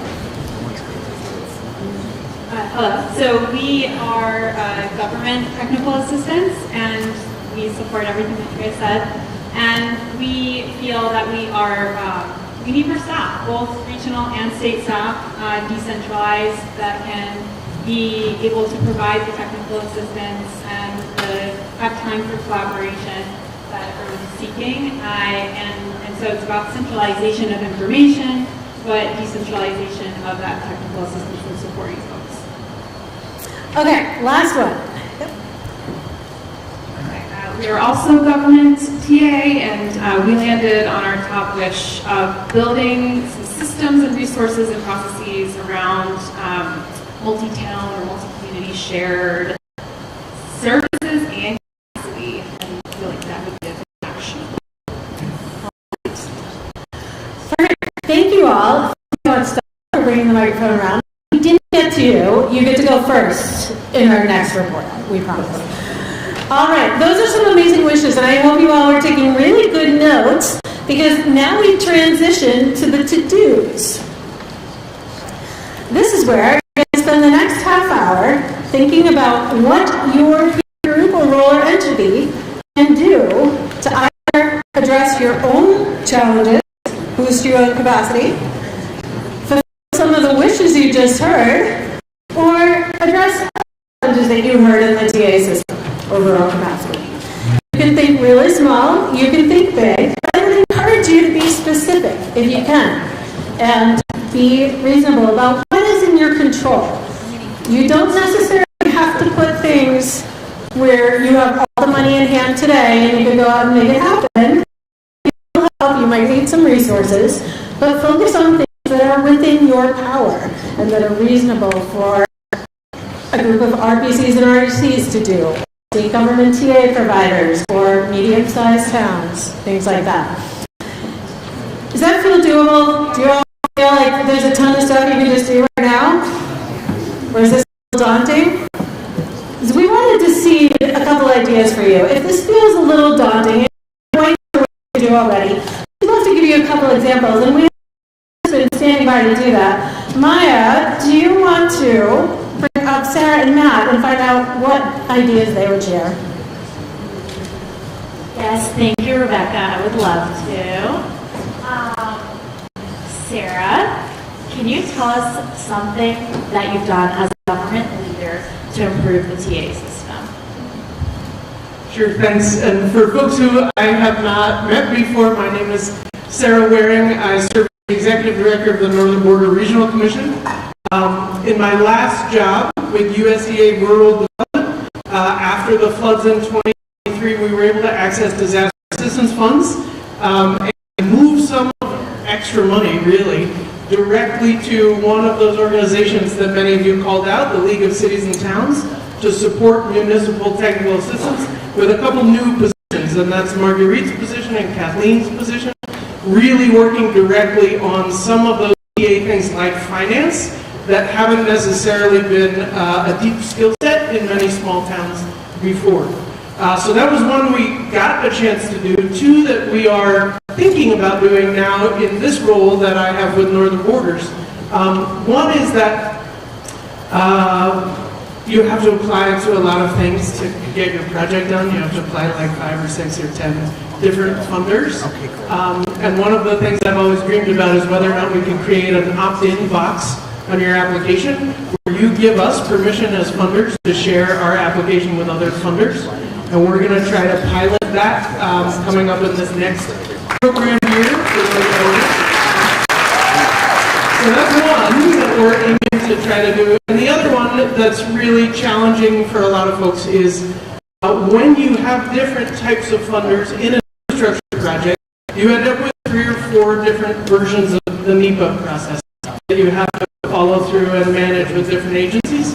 So the other thing we're hoping to do is to create MOUs with our SHPO offices in Vermont and other 3 states, and to be able to create the structure the way FEMA has it under the Stafford Act, where we could accept one single NEPA review and determine for all of the funding sources that are in your state. So both things are my to-dos.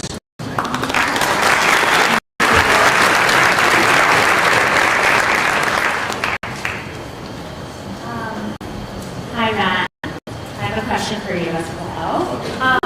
Can you tell us about how you reduce burdens for the Better Connections program? Absolutely. Matthew Orencio, V-Trans. I oversee our regional planning team. That's our relationship with the regional planning commissions and some other infrastructure grant programs like Better Connections. Thank you very much. I will speak louder now.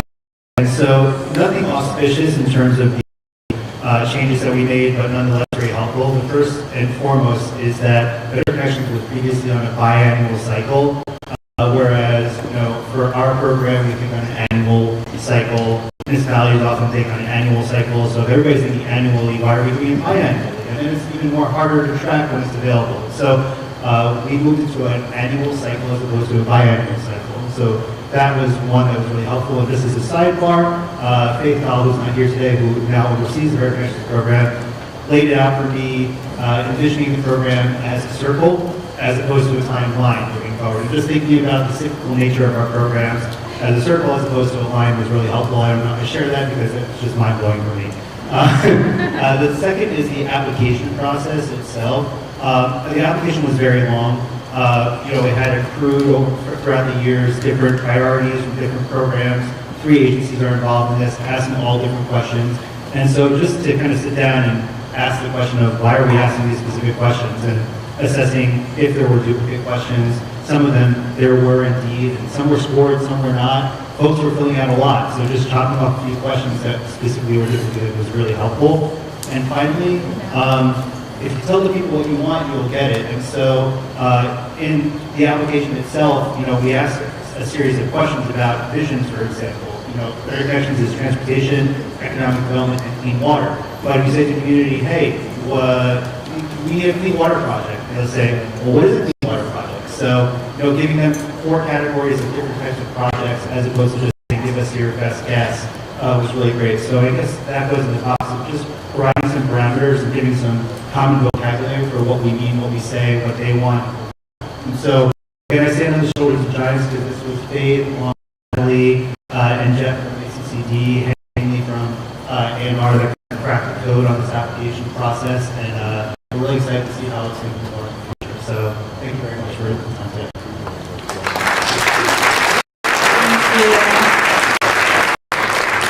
Wonderful, thank you all. Okay, we heard some amazing ideas. They took a few minutes longer than we thought, including all of you, so be warned when I give you a chance to report out. It's right before lunch. You really have 10 words, or we're going to be waiting a long time for lunch. For now, though, you have about 25 minutes to do your to-do lists. Same deal, you know what to do. This time, think about what you heard, personal ideas, think about some of the wishes you heard, and see what you can come up with, the more specific, the better. All right, go to it.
moments away from wrapping up challenge number 3 in the Reimagining World Capacity Challenge. And that means going to lunch.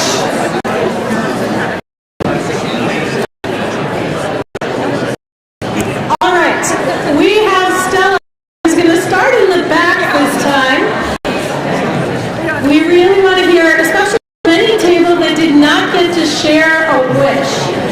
We'll start there. If you did get to share a wish and you also have a fantastic to-do, if we have a couple minutes left, we'll go to you as well. But let's start with the tables who did not share yet. We can have everybody quiet down. We will have conversation time in just a minute.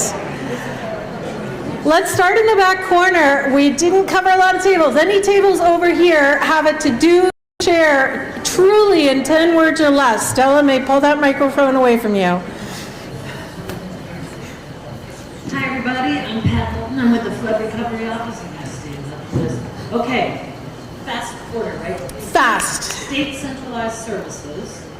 1. Stakeholder group to identify priorities to streamlining grant requirements, so we can identify where that can be streamlined. Number 2.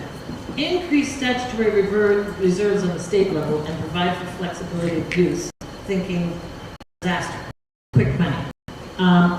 Monitor that pilot is happening presently in Rutland and assess its transfer to disaster time functions as well as its transferability to other parts of the state. Number 5, statewide coordinated nonprofit efforts, capacity to support and enable. So amazing. Your table must have a lot of capacity. You're going to do all these things. Government leaders over here, everybody. Round of applause. All right. We really do want to get to lunch, so 1 to-do per table. Let's see who else has 1 to-do to share out very quickly. You'll get to see more of these. Anyone else in this corner before we move over? Right here.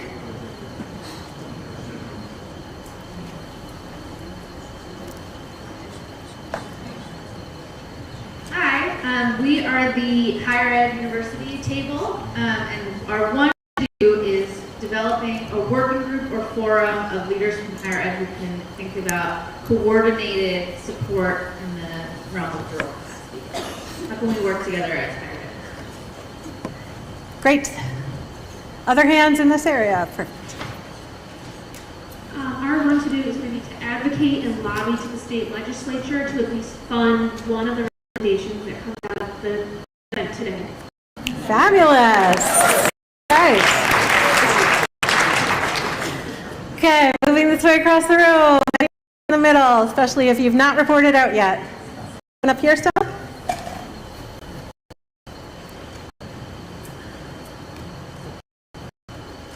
We were contemplating something like an action campaign to go out across the state from every, to one librarian. This centralized, not just database of grant programs, but technical assistance and equipment and resources for entities, municipalities, nonprofits, organizing groups across the state so that it doesn't get lost. Great. Okay. Nice work. Yes, applaud. Okay, Stella, we've got a couple hands over here toward the middle. Wait for a microphone if you don't mind. Okay.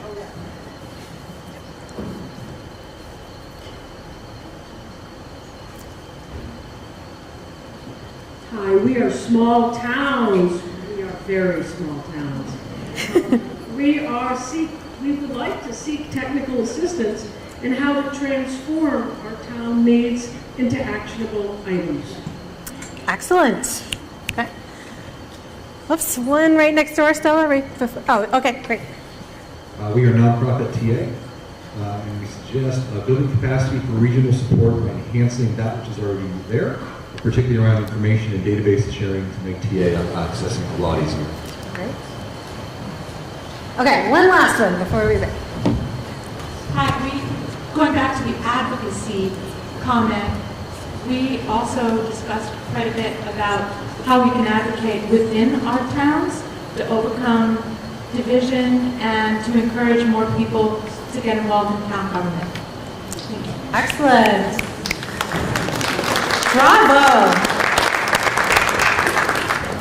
with that, you all have completed challenge number 3. Huge round of applause for everyone. I have some great news for you. The judges have tallied, scored all of your ideas and wishes, and you are now over halfway there to our goal for the day. We have 653,000 points. Only another 600,000 to go. I think we can do it. I think we can do it. I have some other good news for you. It is just about lunchtime. We are going to wrap up and go to break and take a lovely 45 minutes where we can all breathe and relax and talk to each other and not have a challenge. I have a few logistical announcements for you. We are going to take all these posters and have our set crew come and rapidly hang them on the wall. We wish we had time for everybody to share every idea, but as you are coming up and standing in line for lunch, we encourage you to browse and read and take a look at those posters and see some of the ideas that you did not get to hear out loud. That is a tip that the lunch line is going to move this way, so we're going to manage this table by table. Watch for one of our amazing crew members to come around and tell your table it's time to come up. If it is not at that moment, feel free to mingle or just stay and talk with your table. But the line will come along here and go on both sides of the table. This is pretty important to getting it through in a reasonable amount of time. If you ordered a vegetarian lunch, enjoy. If you did not, please do not take one because they're really good and there are not that many. And we want to be sure vegetarians and vegans actually get to eat.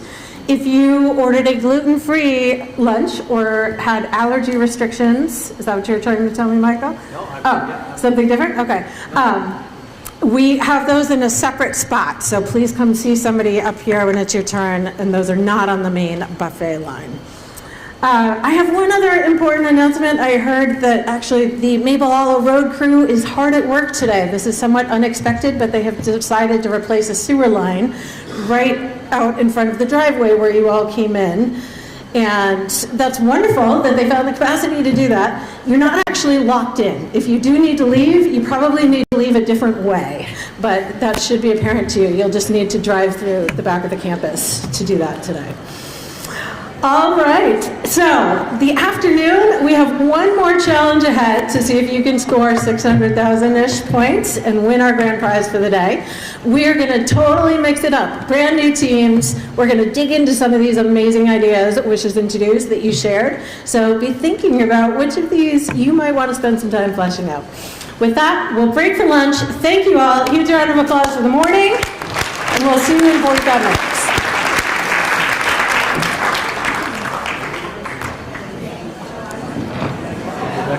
Yes. Stephen Michon. I don't know if you remember. Of course I remember okay, you. Good. I spotted you. Okay, good. Yes. Great job. Thank you. I love your game show concept. Thank you. I'm so glad you Helping came. people put up the challenges and it's kind of a creative way to do that. Yeah, thanks. Yeah, how are you? Good. Are you? What's your role these days? Are you consulting still? Or okay. Still All right, good to consulting, know. so it's, Good. you know, Good to know. one project here and then something completely different Okay. 6 months later. Okay, good. Or Good to know. 6 hours later. Yeah. What kind of project are you doing? Mostly in Vermont? Or? Working on this one. I am mostly working in Vermont. I do some speaking and training around the country, but I have a 15-year-old and a 12-year-old, and Keeps you busy. I want to be at every soccer game right now. Good so for you. I'm mostly staying That's a good close to priority. home. Yeah. But yeah, it's a mix. You know, this is taking a lot of my time right now, but I have a couple of local projects and supporting a local energy committee on engagements and a couple other town government projects. Right. It's good to reconnect. Yeah. We're doing some follow-up that kind of came out of the Working Communities Challenge. These are the main two. It's a multi-bank, so other banks across the country, Virginia, who's really focused on the rural, thinking about this issue of rural capacity and capital, and sort of how to help capital show up in rural places differently. So you might have, I don't know if are you involved in that side of the equation at all? Or would that be I'm really not. I'm interested in it. Okay. It's one of our afternoon table topics, actually, thinking a little bit about funding and where we might look in some different places for funding when our typical resources dry up or when our rethink frameworks. It is not really my world, but just living in the times we live in is something we're thinking about. Yeah, we are too. How do we need to rethink Well, that? I'm glad to connect because it might be good to reconnect at some point. Yeah, I'd love to. We're thinking about you might be able to connect us or pass some ideas too. Yeah, be glad It's to like a do a call. it's just a research kind of project. Great. So, Yeah. cool. Yeah. All right. Yeah. So I'm glad you're here. Yeah, thank you. Are we waiting for to be called up? You're waiting to be Oh, that's called up. smart. Yep. Somebody will All come right. and just go Sounds one good. by one. I think it'll go Can I fairly slip you a couple quickly. dolls if you go next? Not me. UVM students are in charge Oh, of that. you're in charge. Yeah. Well, they're really due for money. So. Oh yeah. Yeah.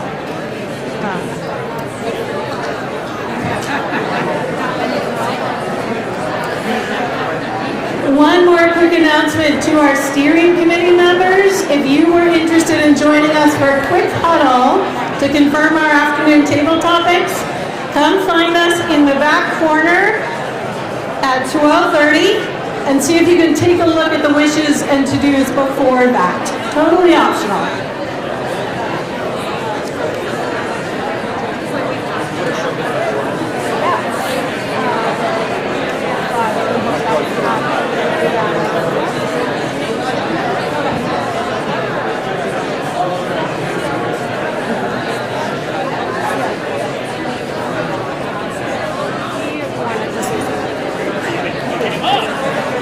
You mentioned just this morning, I'll show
cold.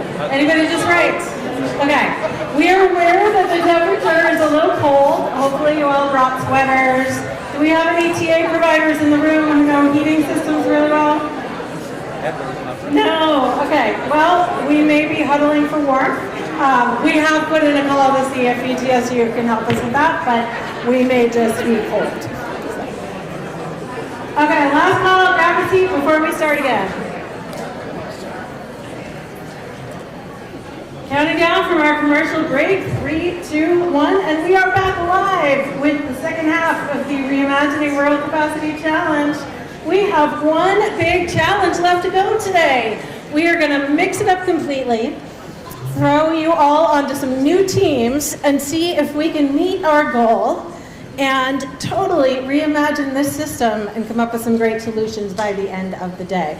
Remember, we have a number of points still to earn. I think somewhere in the neighborhood of 600,000 points to unlock that 1.25 million in Verda bucks. And hopefully there'll be a little bit of money left over where we can buy some good tape.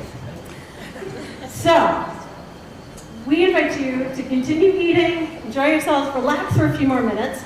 I want to let you know what our fourth and final challenge is about. Perhaps you've seen Hack My Home or various shows like it where you get a crew of insanely talented designers and engineers. They come into a normal person's home. Perhaps they don't have enough space or enough budget, or they have some repairs to make or something like that. And these folks with no money and only 24 hours design amazing fixes to that space and make it absolutely beautiful and perfectly functional. You all can do that, right? Because that's what we're going to do this afternoon. We are going to have the Verda TA Hackathon, where we mix you up into new teams, and you each get 1 hour in your new team to hack one of the great ideas that we have heard today for reimagining the rural capacity and TA system. And at your team, you are responsible for doing essentially what these folks do as well. So we have 16 table topics identified right now. Some may end up splitting into a couple groups. You're going to have those 60 minutes. There are really infinite possibilities for how we could implement many of the ideas that you've shared today. But your job as a team is to come up with a really nice, neat, packaged idea that we could actually run with after the summit. Because that is exactly what we want to do and what we want to have other folks here in the room do. We want you all to be able to take these ideas, whether you're a legislator, a state leader, an RPC, a small town, and go make them happen in your corner of the world. Sound easy? Can we do this? Do we have food commas right now? Is that what's going on? Okay. All right. Here's a quick look at the challenge. Out of all the ideas you shared, that Michael and the research team shared, we heard 4 big categories. A lot are around strengthening municipal and local capacity. A lot are around strengthening the capacity and offerings of TA providers and funders. There's a whole lot around coordination and collaboration quite generally. And then we heard some pretty big picture thinking in the systems change realm. How do we totally throw this out the window and reinvent something better? Of course, there are more categories and more ideas we could put under it, but we want to introduce you to 16 that we think will make pretty good hacks. Some of these are going to sound familiar because you've heard a little bit about them already, and some of them may be new.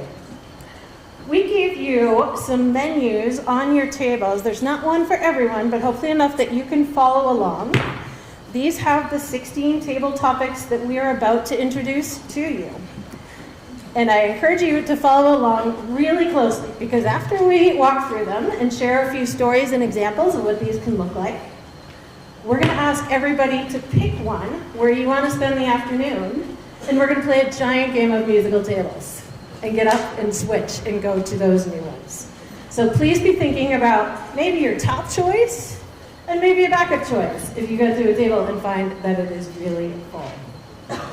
We can't wait to share some of these examples and stories with you. Andrew and Michael are going to come up. We're going to talk about them a little bit.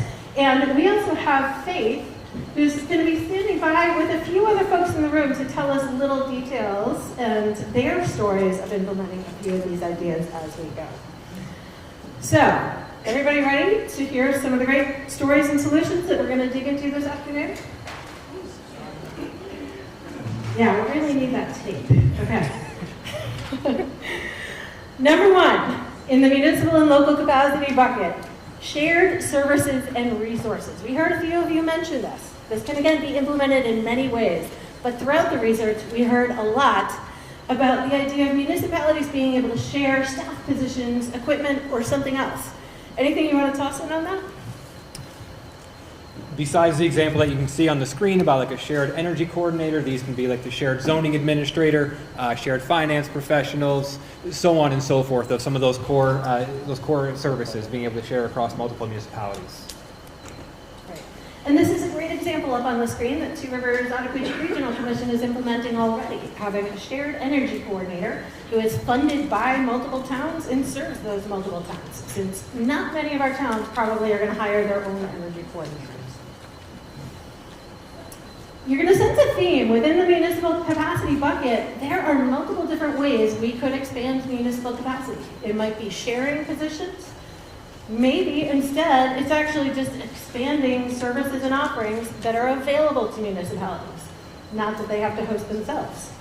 One of the most popular examples we've heard about is the READY program. And I want to pass over to Faith, who has Mariah standing by with us. Hi, Mariah. Thanks for joining us. Could you tell us how READY has helped small towns access funding? Thanks, Faith. Hi, folks. I'm Mariah Knopf, and I work with Vermont Housing and Conservation Board, and I manage our READY program, which is the Rural Economic Development Initiative.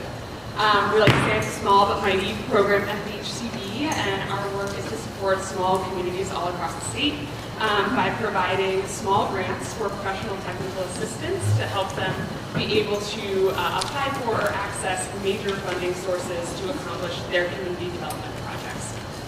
So a lot of times that looks like we are funding really specifically grant writing support, but at times also other types of technical assistance that folks need to really advance their projects along and apply for those funds. And then I guess just to note a couple things that we try to do to reduce barriers for folks through this program is one, I'm meeting with every single community who would like to work with the READY program and understanding what their needs are, helping connect them with other resources. But also we're determining eligibility in those meetings so that way when they fill out our really quick application form, that doesn't take them a lot of time to accomplish. The other things that we do are we are supporting folks with the kind of value add we have is that we have an amazing network of professional consultants in the grant writing space, many of whom are here today. It was so great to see their faces. But so what we can do is also match make folks. So when they have that project or specific grant they're looking for, we can help them connect with the people who can provide that service. Additionally, we also support folks by reducing some administrative burden. So our grants, our funding acts like a small grant for that support, but we are actually making direct contracts with those consultants rather than having folks need to pay for that support and then be reimbursed by the program. So nice to be here. Thank you. Thank you so much.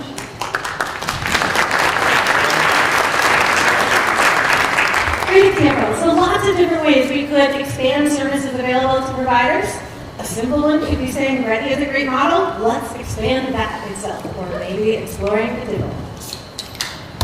Option number 3 under municipal and local capacity is actually to help municipalities hire, create, retain, develop great staff positions on their own. Do we have any municipalities in the room that have recently added a town manager for the first time? Or another staff position? Any here? Chris and Ross? Awesome. So that's an option. We know that probably sounds like a big lift, but it's not impossible. This is up in Morristown where they created a town manager position and hired for the first time. On the right, it's an example of maybe just how to improve your hiring and outreach for positions you already have. Great example of putting together a recruiting video to share more about what that's like and using some non-traditional methods to try to find great staff members. Anything you want to add on staff and training? There could possibly be partnerships to help with that process. Maybe there are higher educational institutions in the building that may be able to assist. We got some crap. Okay. Fourth and last in this category is a really big one, and we did hear a lot about this from all of you, but really expanding the volunteer and leadership pipeline. We know that no matter how many staff we can hire or how much paid capacity we can find, we are probably still going to be relying on volunteers and civic leaders to do a lot, and that's not a bad thing. But we do need to look beyond the same 10 people who are doing all the work. So this table is going to explore some creative options for how you might expand local volunteer pipelines, recruit, train, support, engage community members who want to get involved in different ways. There are a lot of examples in the room already for this as well. We have Vermont Council on Rural Development. How many folks here have been to a leadership summit with VCRD? A lot of folks in the room. Or read the leadership manual that they have put out, the guide. We have multiple programs around the state that operate leadership academies and really help support and train and engage new people in the room. We have some communities that decide they'll create a separate organization. In East Hardwick, the Neighborhood Association is an organization designed to help implement some of the projects that municipal staff probably never have time to do. Do we have some folks from Hardwick in the room here today? If we did, we got a couple? Yeah, it's a great example. All right, second category. Maybe you want to focus on a hack involving expanding TA provider capacity or offerings or how TA providers work together. One example, similar to municipal, is really focusing on expanding provider or funder staffing and training. We know there have been a lot of vacancies. It's not been easy to hire people, to keep them in jobs, and this has a lot of consequences. But we think there's some creative approaches there. Anything you want to say, Michael and Andrew, about TA provider capacity? No? Okay, that's a no. One example up on the screen, the Vermont Serve, Learn, Earn Collaborative, a group of organizations coming together to really work together on addressing these workforce issues. How do we build up the workforce we need to do the work that needs to get done? That might be an area some of you want to focus. We heard a lot about project guides and administrative tools. There was a long list. Can you help us with some of the things in this category? Yeah, so this is, basically things that make it easier for us to do the work that we're doing. It includes things like some of the fine guides and tools, the fine guides and tools that are already out there that, direct municipal officials and give them introduction to the roles and responsibilities they might have, and as well as sort of step-by-step, any kind of step-by-step guide that'll enable a town to sort of like follow a process and have a clear sort of, step-by-step process to do those things. And we heard about a lot of need in this category on the project implementation side. Towns wanting guides and toolkits and resources for how to get sidewalks in place, how to build housing, how to host great events, and on the administrative side. How do we apply for grants? How do we manage the project? I want to go to Faith again, who has Kelly standing by to tell us about AARP.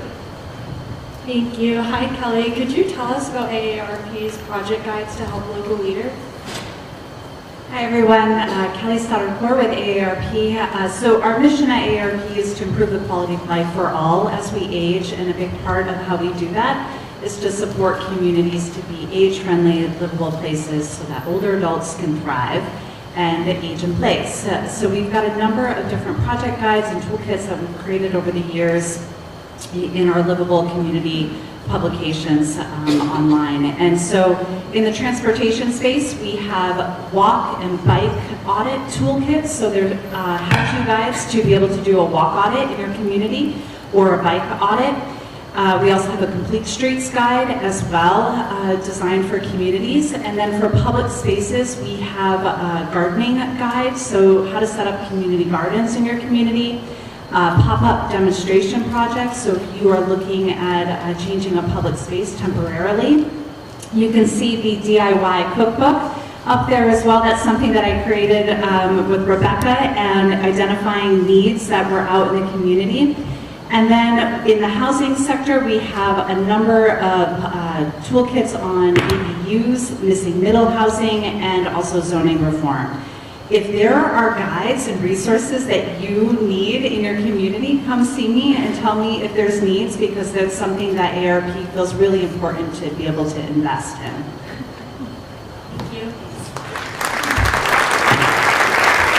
Amazing offer right there. So we could have a table, create a new to-do list for Kelly going home today. That table could also explore how do we create better access to the many amazing guides and resources that already exist. How do we make sure you can all find them, that it's easy to access and understand what's out there.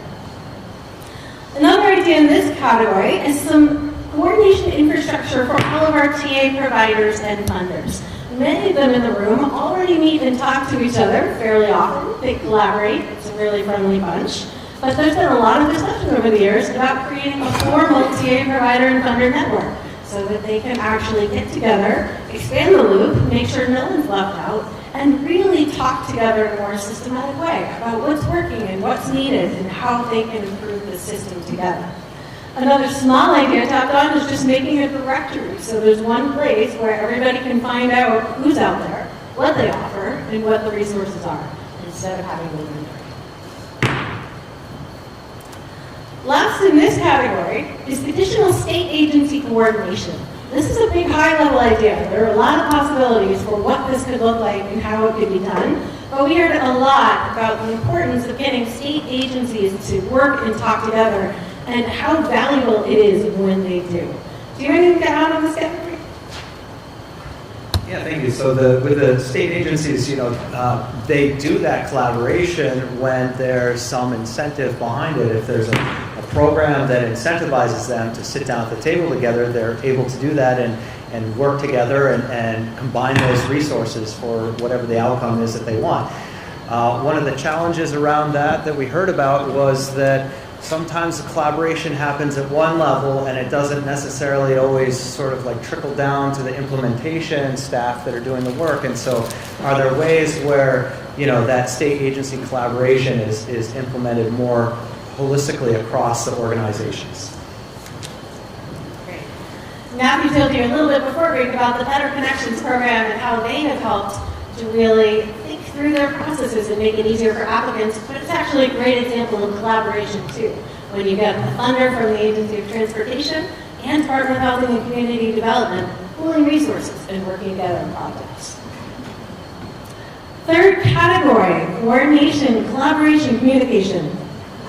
We heard a lot from some of you earlier in the room about how great it would be if our funding and TA programs were simpler, clearer, standardized. They all made a little more sense. We heard some very specific ideas, like how great it would be if there was a common portal or application for grant processes. Again, a lot of room to get creative with what does make sense in this category. But the Vermont Community Foundation is a great example of an organization leading the way. Any of you here had experience applying for a grant, managing a grant with VCF? A lot of projects VCF has supported in the room. Their funding portal is one of the easiest I have seen, for sure. They manage many different funds, many different funding programs, but there is one place to go and log in. And they've also done tremendous work looking at their application process and simplifying it, making the application as short as possible and reporting requirements as easy as possible. That's one example of what it might look like. Any other details around program simplification that stood out? Keep it simple. Keep it simple, easy button. On that note, we have some overlapping ideas. We've heard a lot about a very specific idea. What if we had a TA navigator or an ombudsman or an intake person, that one person you could actually go to, no matter what project you want to do, and they will help you find the right people to help you do it. They may not be the right person, but they will direct you to them. We've heard a lot of different ideas. Maybe it's a person, maybe it's an organization, maybe it's an AI chatbot. I don't know. But if you're interested in this idea of having kind of a one-stop shop where you could go and get help and end up where you need to go, this might be the table for you. Tell us more about the Maine Office of Community Affairs. So in the state of Maine, they created an office within the governor's cabinet that is designed to really be the one-stop shop for communities in Maine, where things like funding applications, technical assistance provision, general questions can all be flowed into this one office and then distilled from there. And they have a very clear line from the office to their state's leadership, and to then help further disperse that information to other agencies where it makes sense. So being able to help centralize and make that process easier for Maine communities, as they have just implemented this last month And so certainly early in their processes, was some promising information, potential models that could be replicated. Okay, third idea in this category, a lot of similarity, you're probably sensing themes. We just talked about a person or an entity who could really help be that one-stop shop and get you the information you need. We've also heard a lot about having an information hub, a website, a communications channel, maybe multiple communication channels, where all that information is easy to access. So this table, we'll talk about what that might look like. Is it possible? What could we do to better streamline and create centralized places where you can all access the information you need about TA programs, funding opportunities, maybe project information, some of those guides and resources, how to get the work done, permitting, regulations, who knows? This table is going to figure it out for us. There are a lot of examples of great hubs. I will say, I know this is an exceptionally popular idea in so many places and exceptionally hard to do. But there are some really good examples, and I know people in the room have one. I'm just going to add lib on the centralized hub too. You know, one of the challenges that we heard is that every time you try to centralize information, it's not evergreen, right? So like information is always changing, resources are always changing. So there may be ways that we can employ tools and technology. There's someone here from Local Minutes organization who is using AI to look at municipal minutes and pull down that information and run analysis. And that may be one option is, you know, using technology to our benefit to make sure that we have evergreen information all the time and addressing that challenge. Wonderful. And from the very high tech, we go to the very low tech. Maybe there's tech built in as well. One of the most common themes across all the interviews and surveys and conversations was just the importance of getting people together. Events, opportunities to talk to each other face to face, to build relationships, to listen, to have conversations, to build that trust over time. We also heard a tremendous number of specific details of the kinds of gatherings people would want within one municipality, getting leaders and community members together. Municipalities in a region getting together to talk about issues and common themes and what they're doing. Peer groups in certain sectors within housing or education or childcare. Peer groups of state agency staff, of TA providers, of funders. Then we heard about all the cross-sector and cross-position options. We heard about getting state agencies into towns more to see what's going on and talk to leaders. We heard about things like a TA provider network. What else did you hear about? What am I missing here? Well, I mentioned earlier we did this out-of-state research and we talked to folks in Wisconsin, and one of the things that resonated for me was that there were several different agencies and entities that were doing different work in that space in Wisconsin, but they said they met all the time. They all had annual meetings and they all were at each other's annual meetings, and they said, you know, like it's a little meeting heavy, but at the same time, those meetings are the times where we learn about what each other's initiatives are and how we can collaborate and come together and learn about the missions of what we're all trying to accomplish. So sometimes more meetings can be a good thing. This is an interesting category because I think this is one of the areas where Vermont is already the strongest. We have so many gatherings and opportunities to talk to each other, so many great examples and models. One of the questions is, how might we have more and enable people to be there, even though we're all volunteers and we're really busy? Where does that capacity come from? Or how do we streamline? Who might host? Who might create some better systems for this? But I want to spotlight another example that's really great. Faith, you're standing by with Susan. Thanks, Rebecca. Hi, Susan. Could you tell us about the town meeting tune-up and how gatherings like this boost capacity? Sure, yeah. I'm the town moderator of Middlesex, Vermont, and the town meeting tune-up is hosted by the Vermont League of Cities and Towns, and I gotta say it's kind of one of my favorite days of the year, weirdly, because it is a time when the LCT gathers, convenes, people who are town moderators and people who support the town meeting process. So there are also select board members and people like that who come together once a year And again, convened by the LCT, but run largely by the moderators themselves in terms of the training. So we've got, a moderator who's a super expert in Robert's Rules of Order, because most of us don't use Robert's Rules of Order at the dinner table. So we need to be reminded once a year, so it's a tune-up in that sense. But also, it's really, really valuable to bring people together and exchange ideas. And this happened in my town last year, and I've got this on the warning next year. And hear from each other. So that networking is super valuable. And if each of you, I think, had a picture in your mind of your town moderator, and we all had thought bubbles right now, we would be seeing, some of you would have a picture of maybe an attorney on her day off, right? And she's standing at the podium with her fleece vest. And another of you is going to have a picture of the guy who just came in from changing the oil on the town truck. And all of you would be right. And that's one of the reasons I love this gathering. It is so diverse. It is so beautiful to see democracy in action in all of its faces and exchanging ideas about that. Thank you, Susan. Back to you.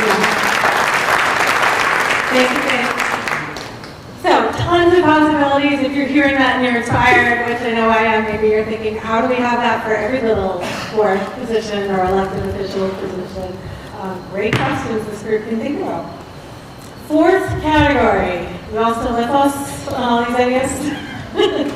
This one is really about thinking big, potentially blowing things up, redesigning them, reimagining them completely. So, a group might think about more regionalized assistance or governance. Someone asked that question earlier today. Is this the direction we should be going? What would that look like? That could go in numerous different directions still. It might be thinking about how to strengthen some of the regionalized assistance we already have, like regional planning commissions. It might mean thinking about new models. Dare I say, county government could be on the table as this group wants to go there. Doesn't mean we're going to do it, but the group could talk about it. Councils of governance. We heard folks earlier say we really should be redesigning around the watershed boundaries instead of the political boundaries. Maybe this group wants to think about that. During the add around the regional assistance model? More than I can do now. Okay, come talk to Michael or maybe grab him for the table if you join us in here. We heard some other big themes that really were so big in the research. They're not specific ideas yet, but we wanted to give a place for a table to talk about them if this is something that matters to you. We heard a lot about the shift. What if we shifted to bottom-up planning, bottom-up community development programs, locally driven instead of top-down? We're not entirely sure what that would look like. Again, there are tons of possibilities and people define it different ways. But there are a lot of specific examples of even small ways we could do that. Like simply creating databases where municipalities get to list all the projects that they want to do, and that could be made available to funders and to others who could take a peek and see if that is anything they can help fund and support, rather than funders saying, here's what we're going to fund, and municipalities have to wait. Lots of different possibilities. A lot of the RPCs are already helping to drive this by maintaining some of these databases, by keeping a handle on what really matters to their municipalities, and trying to funnel those priorities up. Funding is the elephant in the room. We all heard that's a challenge. It's a big idea. We need more of it. It's in short supply. But we thought it would be worth letting a table dig into this a little bit. It's not that it's just gone or dwindling. Funding shifts and moves to different places. It may be there's not as much available through state government or local government as we've had in the past. But where else might we find the funding and resources we need? And there are creative examples of how that's happening all over the place, from municipalities that are leaning into capital budgeting and advocacy to go out and ask voters for what they need, to the Better Places crowdfunding program. We've got Richard in the room who really helped design this. Do we have any Better Places communities? Communities who've received funding through this? It's a fantastic model where you apply, you get some grant funding, but you also get access to an incredible platform and personal assistance to teach you how to do crowdfunding campaigns and go out and draw revenue from different sources. This might look like exploring where in our communities, in our state, in our country, there are some big pockets of funding that are untapped right now that we could harness for the community work we need to do. Anything to add? Okay, last but not least, we also had some big questions and big ideas thrown out about what resilient and equitable funding and resource access even looks like. Really big philosophical questions. We don't have the answers, but this table can dig into that a little bit. We have several folks with us, including some steering committee members from the Land Access and Opportunity Board, which is doing incredible work in this realm, raising big questions around who has not received the resources, the access, the attention that they deserve, who has had barriers put in the way of participating, of gaining wealth, of gaining resources over time, and how do we remove those barriers? They're doing great work actually doing that, getting funding out to technical assistance providers who can work with organizations serving people who have been traditionally disadvantaged or have not had access to resources. So this category can tackle some of these big questions. What are the systemic barriers, changes we need to worry about? How might we develop more equitable frameworks that get resources to communities and people who need them? How might we tackle questions of uncertainty in our funding streams? What happens if climate change continues to increase the funding that we need? What happens with political shifts or economic shifts? Again, we have no idea what those tables will come up with, but there's some big thinking to be done. Anything to add? Okay. So, here are the 16 again. This is the most chaotic part of the day, we will warn you. How many of you have a sense of where you might want to go? Okay, great. Those of you who don't, you're going to have about 5 minutes to figure that out. Well, I quickly let you know how this is going to work and what we're going to do next. So, we're going to be doing some hacking of this entire event and system on the fly as we see how it works and what doesn't go well. Our plan is to put these 16 topics on the 16 tables right in the middle of the room. So what you see on the screen is basically going to be a map. We will quickly do a little reset here, put some new signs up. So if you want to go to that shared services table, that will end up being this one right here. If you want to go to the expanded services, that's going to be this one right here, and on and on. And we will have folks spread around to help you and direct you, so don't worry if you get a little bit lost. When you get up and move and take all your stuff, we will undoubtedly end up with some tables that have about 30 people around them and some tables that have 5 people around them. 2 ways we're going to address this. One is by saying, whoever shows up are the right people. So if only 3 people show up at a table and they still want to have that conversation, that's totally fine. If they would rather join a different group, that's fine too. If we don't have a table fleshing out one of these ideas, that's okay. We are not for a second saying that all of these ideas are going to happen. We're saying it's worth a group spending an hour thinking about what this could look like and how it could move forward. For those tables where we might have 30 people show up, we are prepared to split them off. We have extra sheets and materials, and we'll say 10 of you come over here, and we'll just create some new tables on the fly. If there is a burning topic that you really want to talk about, that you do not see on this list of 16, we'll give you a minute to shout that out too or call it. We reviewed all the wishes and twos. Jessica is our hero, wherever that is, doing that from DCRD. Thank you, Jeff. To see, are there any really big things that came out this morning that we don't think would fall under one of these table topics? And the one theme that really did emerge to us, potentially, is around advocacy and coalition building. We did hear a lot of comments around that, around the potential to do that at the state level and at the local level, but really to organize people more than we're doing right now. That could come up under a couple of these other themes, but if there's a group who says, we really want to do advocacy and organizing, we'll make you a table, and I'll ask in a minute for a show of hands. If there's something else you really want to talk about, one other idea this morning that I heard that I'm not sure we have covered is goats. Dan, if that's something you want to talk about, we'll make you a table. All right. are you going to do when you get to these tables?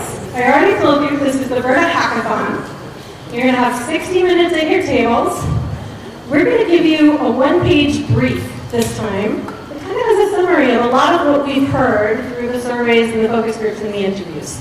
What it might mean, what some of the details of the needs are under that category, some other models and examples.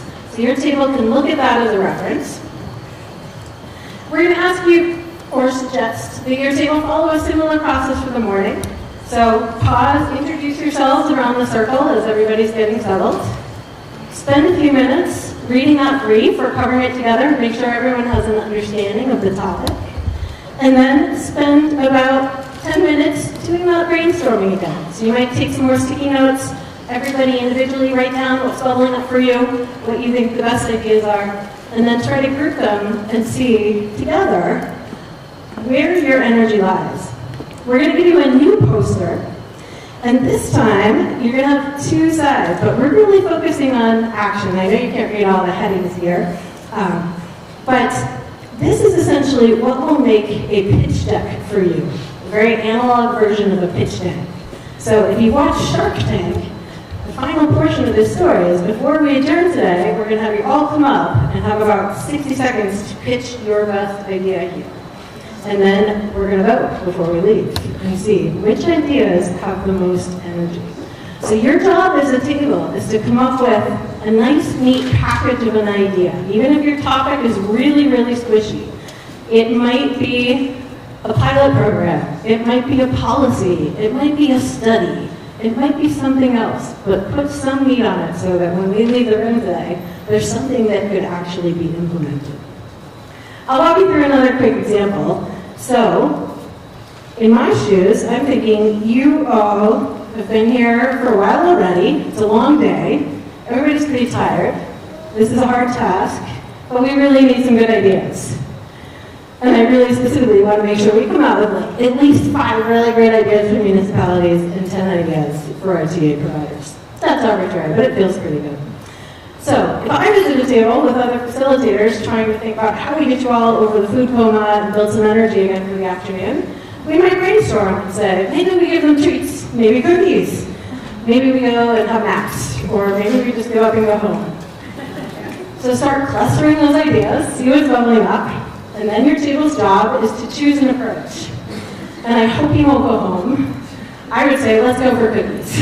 Let's do that. Unfortunately, BTSU stole my thunder and gave you really good cookies already.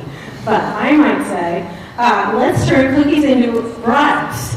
And in order to boost the energy and get you all really engaging in this hackathon and coming up with good stuff, we'll say there's one cookie for every person who stays and participates in the hackathon and comes up with some really great ideas. And how are we going to implement that? We're going to need some funding for cookies and some time to bake and think and eat. And we will need some people involved. We might need BTSU catering. Luckily, they've already been lined up and done a great job for us. We need all of you to buy in and agree that cookies would be a good exchange for staying and participating and giving us your ideas. And some next steps. So this is what we hope you will come out with at your tables, especially if you want a chance of winning those votes at the end of the day for whatever idea your table comes up with. And then, because I'm only giving you 60 seconds to get up in the front of the room and pitch your idea to this whole room, you got to come up with something you can share in 60 seconds and hold up. So half of your poster is open for the creative folks in the room to give us a great name for your idea, a tagline, and something beautiful to look at. All right? Totally easy, right? Totally easy. Okay. I think our team has new table signs ready to go. So we're going to put those out. We'll switch our table topics. I will put that map up again so that even if you don't see the sign, you'll see the 16. Your job is to gather your stuff, make a final decision about where you might want to go. I will also note we would love to see our steering committee members scattered around, so I encourage you to try to be at tables and try to make sure you have a mix of personalities.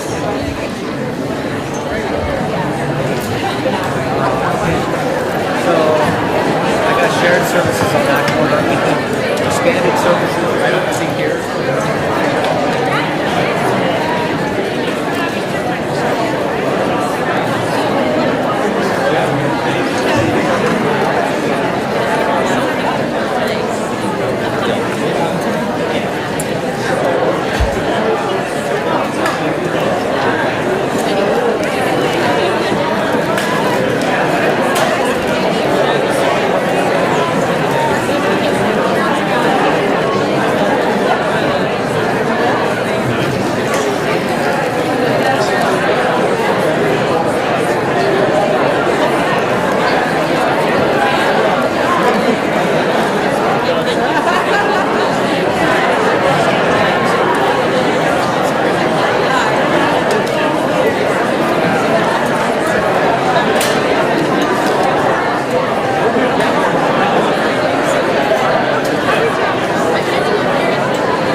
around, huh? Okay, anyone is available, please come help us change these tables over.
If your table group is feeling large and you want to split up into two, we have extra sheets, feel free to do that. We'll bring one around to you.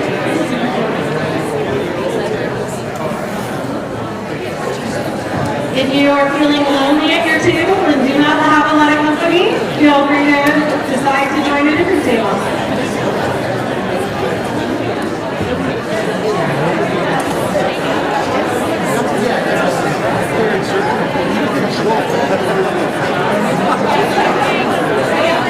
All right, we've got a few more folks milling around. Please do find your seat pretty quickly.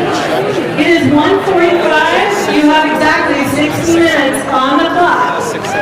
Design your hack, capture it on your poster, and be ready to report out.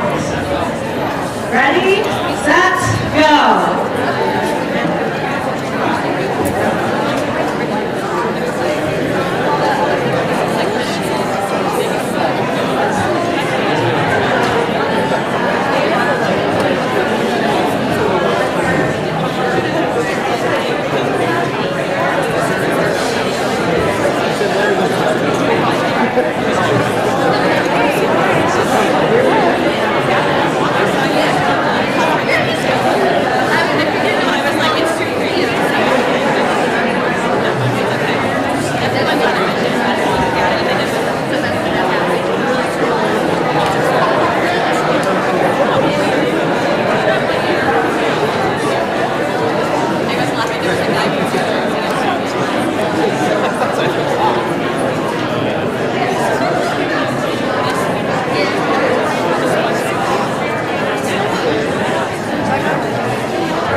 We're not going to talk here about that. We're just going to tell them. Yeah, we're going to say, see that MLU where it says, I'm only acting brash because it says not nice. I'm just looking at her. Okay, she's going. They love the stuff.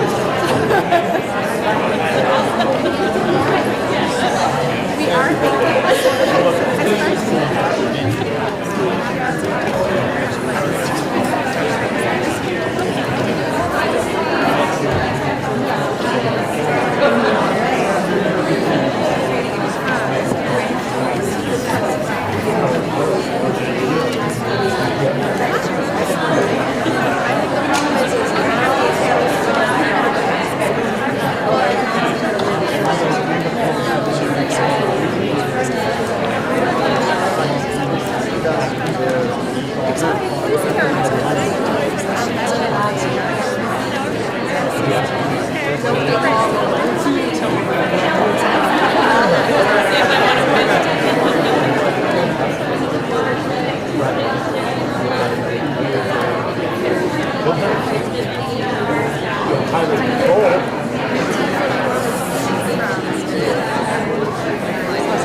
Josh, I'm thinking on the same lines of what you're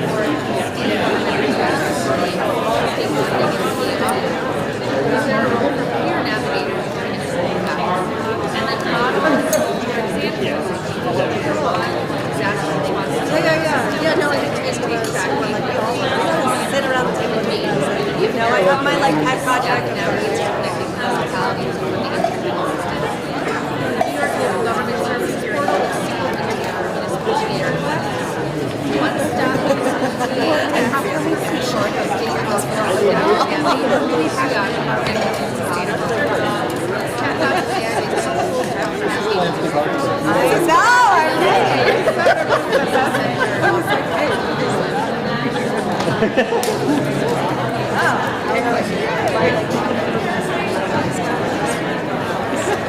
everything I do is just like really smooth, spell card.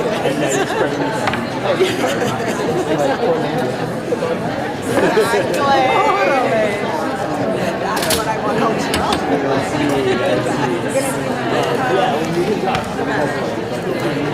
just some different ideas of like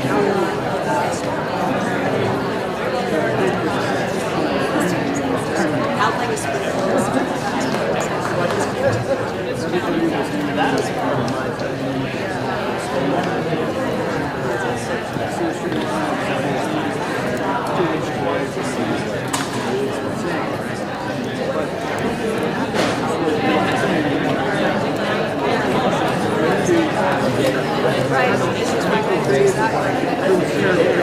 right, because it's like a whole large thing.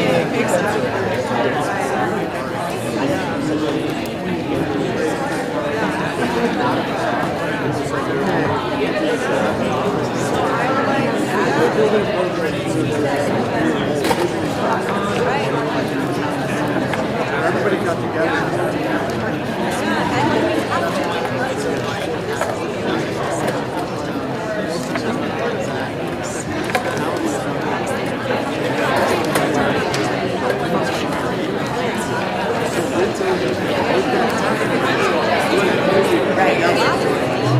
And that means we're together. We don't have enough to be like, well, this whole thing is just Better flood mitigation, better like information. Right now we have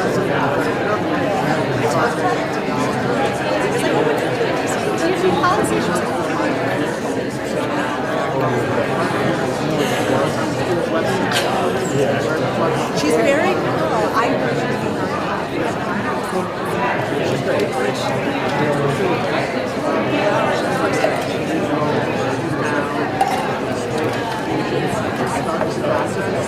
It also takes that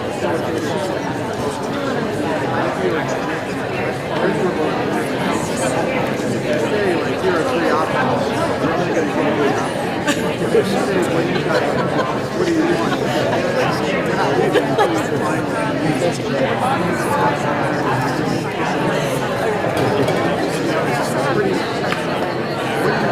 What is the outcome?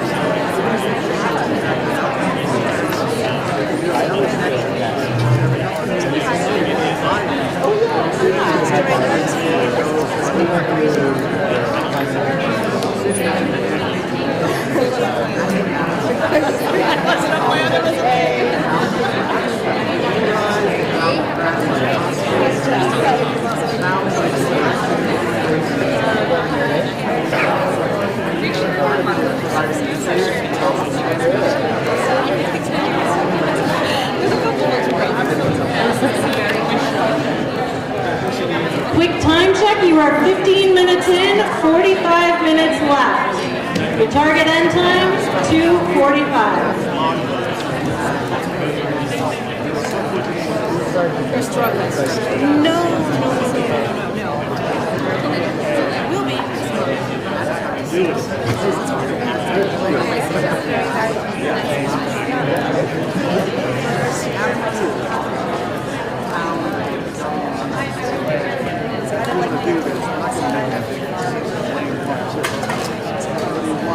Come together, we can bring us a plane, and we send it off, and all of a sudden happen. People together and say we're gonna do that. Tighten that system up. Yes. All these things.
Literally have a master's degree in library systems.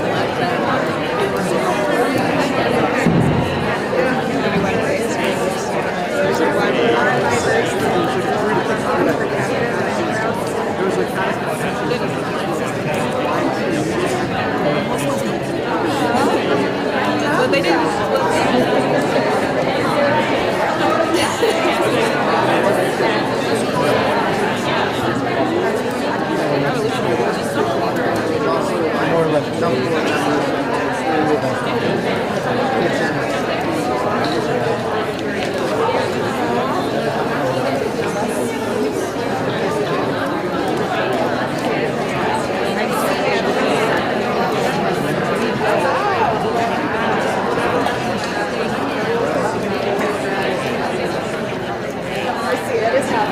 I'm like looking at the wall slightly. I haven't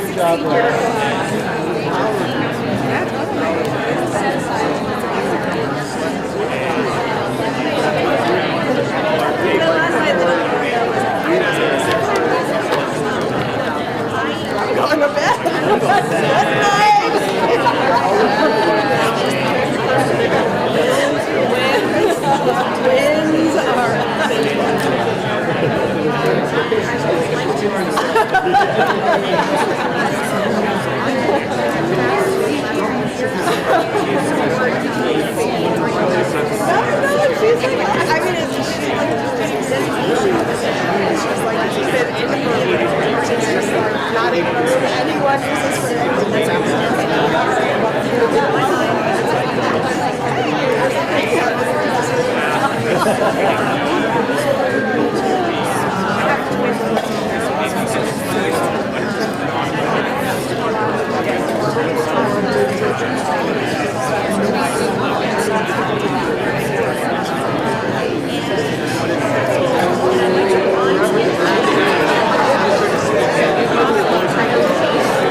Good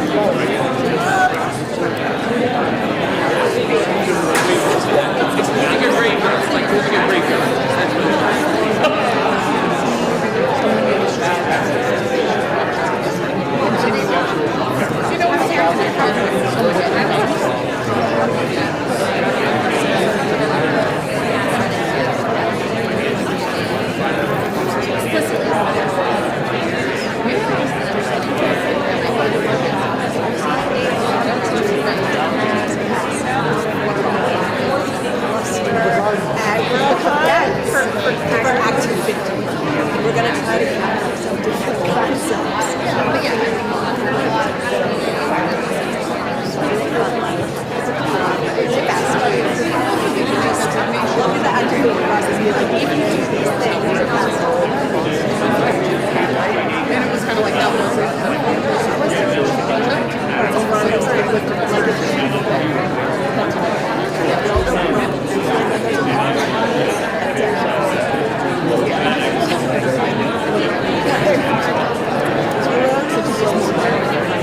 wish I would go something from that testimony.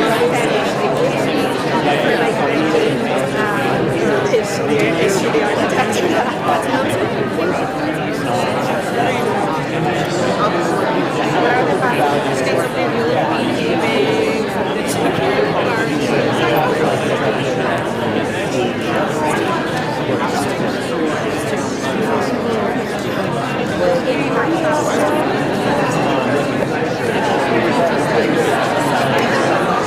You know, like this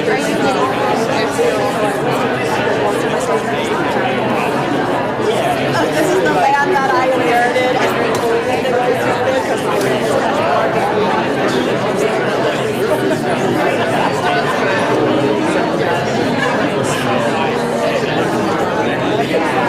the porch kind of, you can cut up quite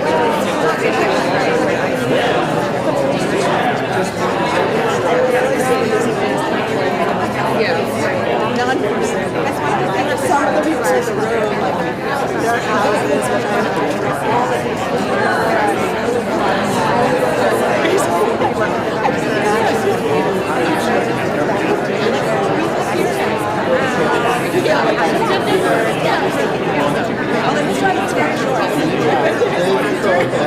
take care and have a good time. Very short time. But it is in the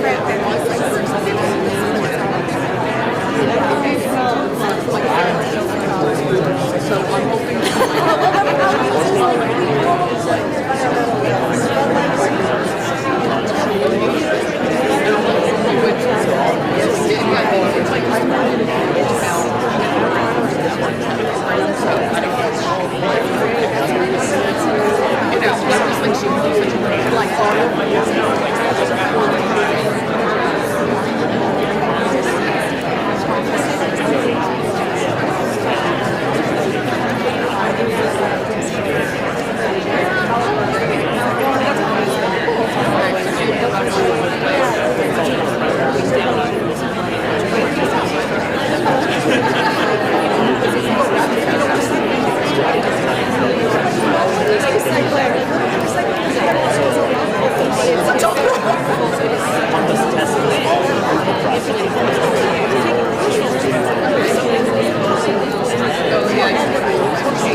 that was what I felt like slipping. That was definitely.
Exactly,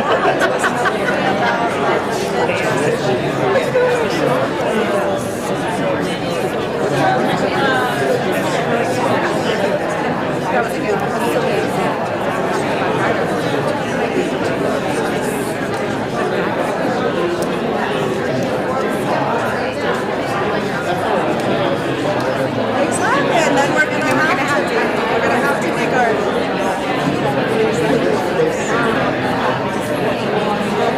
It looks like something much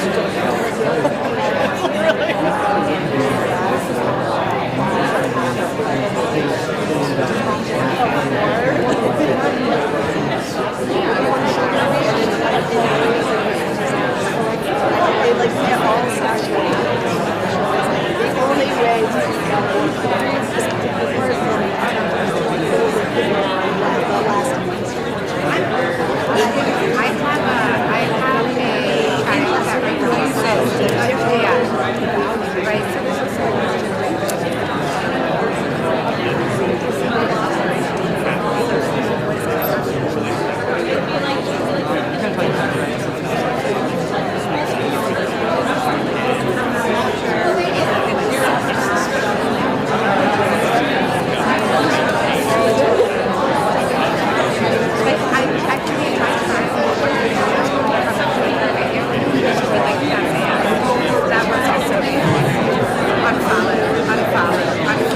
tell them not to do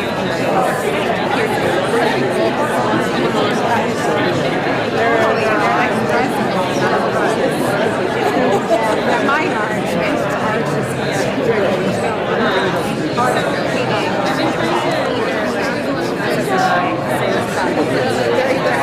They're on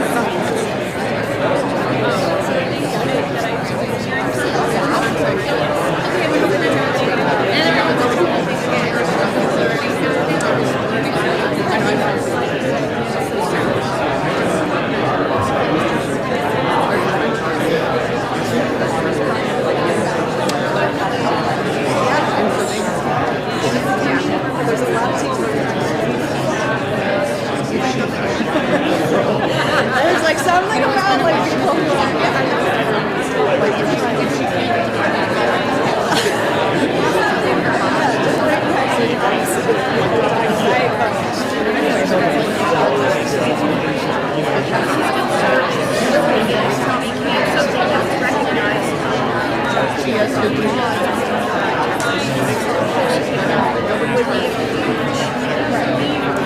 I have like dabbled in personal trauma,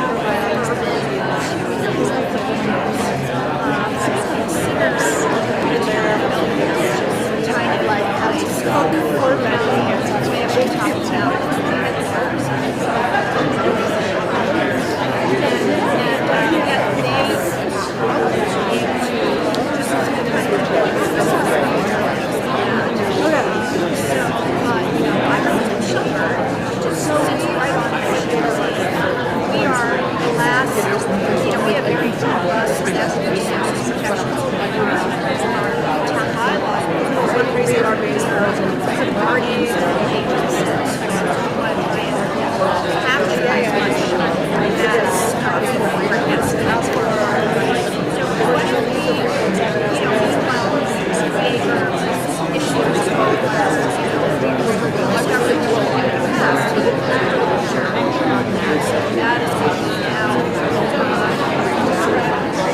interruption. You have about 20 minutes left in this session.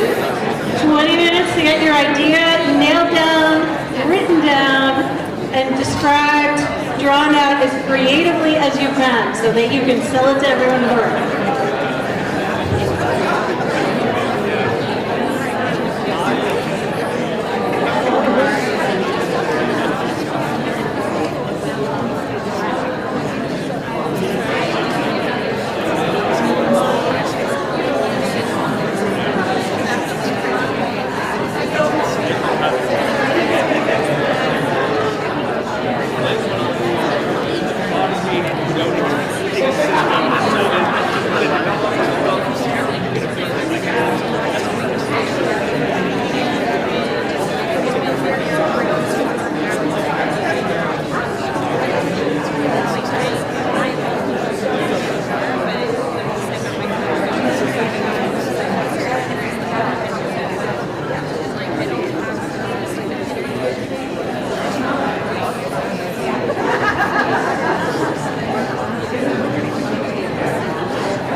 And it is time to move into our final session where you come up, you pitch your hat to the entire room, trying to sell everybody on your great idea, and we're going to see what everybody really thinks at the end of the day when we give you a chance to vote and choose which ideas really have some legs. That's still not a promise that they may happen, but it's a good sign. I see fingers. You want to go first? They've already called it, I'm afraid. So, here's what I want to ask everyone to do, because we want to make this go smoothly. We know people have a lot of reasons to leave. We are so grateful that you have spent your day with us. We're going to ask one person from each team, or maybe two actually. Somebody could hold your poster and then whoever's planning to present could be separate. So 2 people each team. Come up, let's make a line along this edge, and we'll go one by one. We have Devontae, who's going to come up and be our timekeeper. and keep you all on track. So Devontae will put 60 seconds on the clock. If you are not done in 60 seconds, Devontae will hold up a little sticky note. That is your signal. Listen up, folks. That is your signal that you need to wrap up now before, well, I don't know, Kane, but we'll drive you off stage. Okay? Well, go ahead and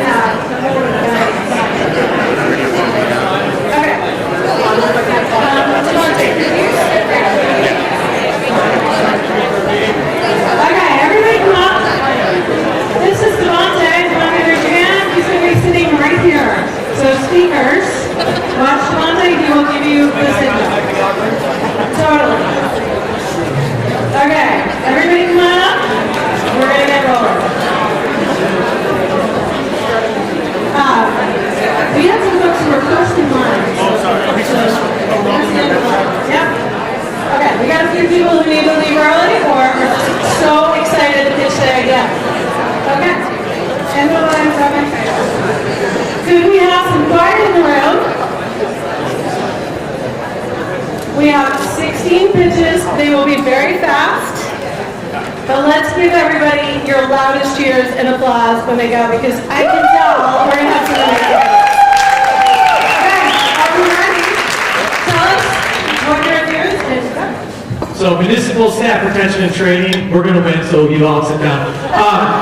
We created the Vermont Municipal Combine, or VEMCO is what we're calling it, and our sharing locally, thriving together is our tagline. So it's a pilot program based on some existing things. Essentially, it's combining and finding as many resources out there that towns, municipalities, and groups can share and having one landing spot. TED needs a lot more to do with BLCT, so they're going to house it.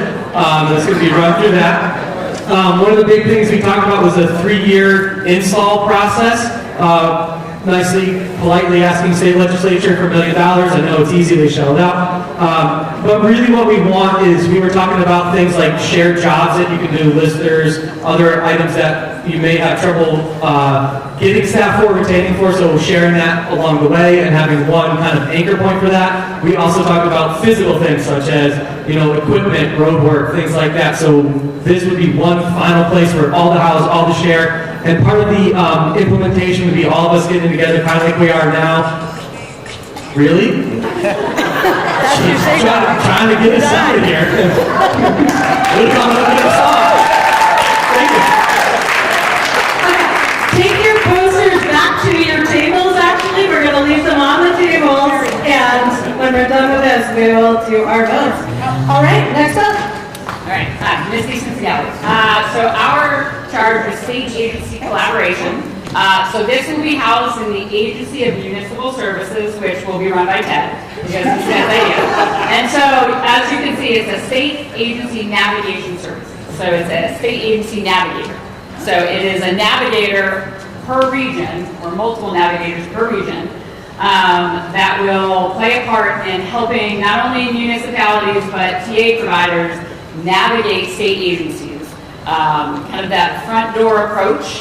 They come, they understand what a municipality needs, and then they coordinate across state agencies and divisions and programs to make sure that folks are provided the customer service that they need. They come in, they have one person who they trust, and they have one person who is able to lead them through the entire process, soups and nuts, holistically. We would do it as a pilot to begin with. We would only need about $1 million, potentially, maybe a little less. Start regionally, so maybe start in a region. We're not defining region, it's up to you all. And the first steps of the timeline would be formalized proposal, leadership buy-in, monies for the position, onboarding and training. But we see it as a way to play that bridge. There we go. Okay. Thanks, Vermont runs on volunteers. And we want to create a limitless pipeline of quality volunteers. And the way to do that is through the Maple Hollow Community Cafe menu. We want a menu of volunteer options. We want each town to create their menu of volunteer options. Appetizers. You just want to dip your foot in. You just want to get started. It's a low-time commitment. Entree, that's the big ticket item. Or maybe it's a planning commission, a select board. Maybe you're thinking about easing out of your volunteerism and you want dessert. Sure, think about transferring knowledge, mentoring. There's a kids menu. There's a kids menu. So every town should be creating their menu and they can operationalize this in a variety of different ways. Maybe it's a fair, maybe it's regrettably an event, a Front Porch Forum article or whatever. Support our volunteers.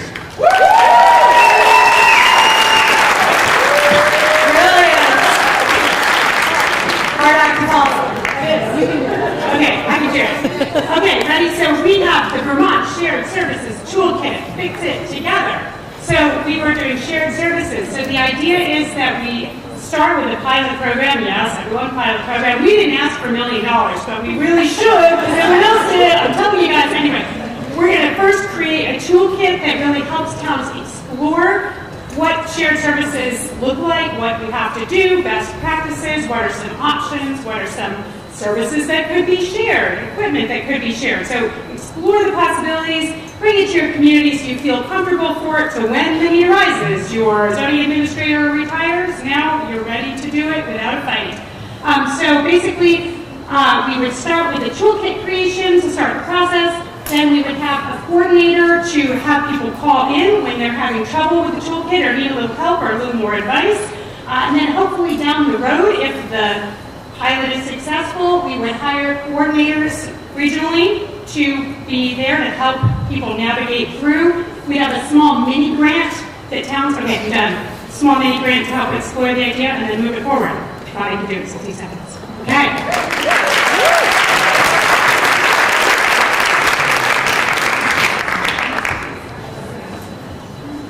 Are we going?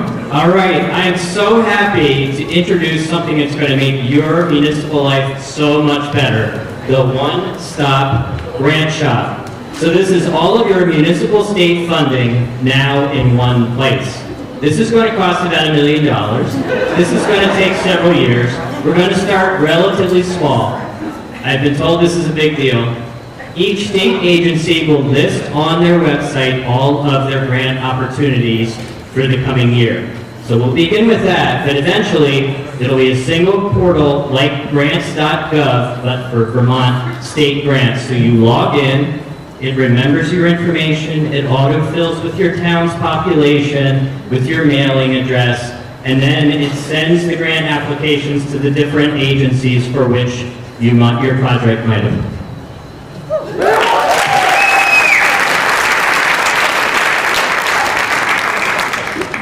So we are the TA Provider Staffing, Retention, and Training Group, and we came up with, I forget what we call it. We call it the Rural Capacity Fellowship. It's basically a peer-to-peer workforce training and development network. We thought that this would be hosted best by the universities. The idea is that you provide a pipeline from the university into the TA workforce.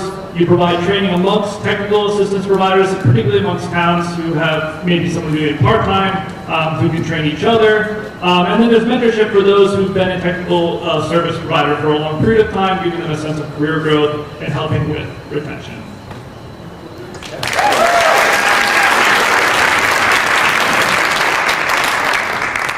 We are looking at regional assistance, and we're looking at small towns, big voices. We were looking at ways that the regions can help the smaller towns deal with the issues that we're dealing with. We have a couple of people involved with looking at a lot of these issues. But basically what we were talking about was collaboration. Everybody involved in a project, every town involved in a watershed, all the select board members, all the planning committees have the option of meeting at periodic times during the year to collaborate. Talk about what kind of services we can share, what kind of equipment we can share, what our common problems are, organize and make more efficient the decisions that we should be making together so we're not working at cross purposes. We were also looking at the possibility of incentivizing member towns to get involved if you want to participate or take advantage of some of the advantages the region has to offer. Be a part of the process, be at the meetings, be part of the decision making. So that's what we're talking about. Small towns, big voices.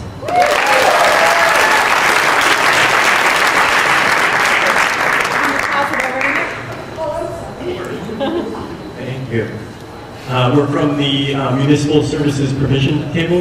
I think we're the smallest group, so we got that. We're presenting a one-stop shop for TA. It's an online portal where you type in what you would like using natural language.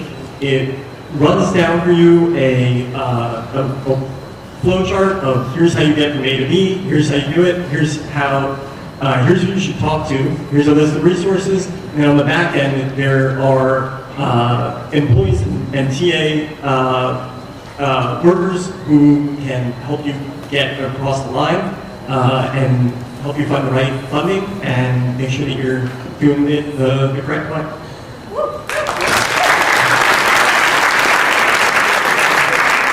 Hey everybody, just real quick, love the volunteer thing. There's actually an app for that now called D.app, and it's on the website Vermont.app. Check it out, brand new Vermont exclusive.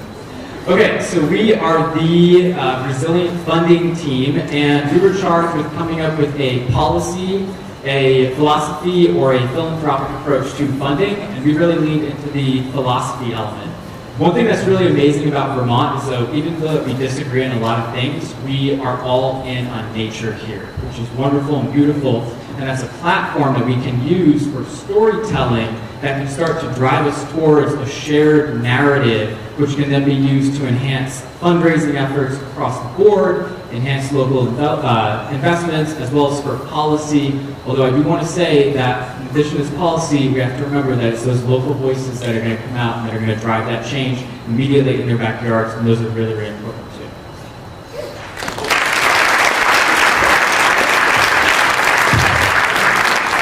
I'm Jacob with the TA and Navigation and Intake Group, and let's just say, imagine you're a new elected official or employee or volunteer in a municipality, and you have maybe 5 different projects that involve a dozen different funding streams, and you need to go to state government and start exploring how to pull down that funding to get these projects that your leadership wants done.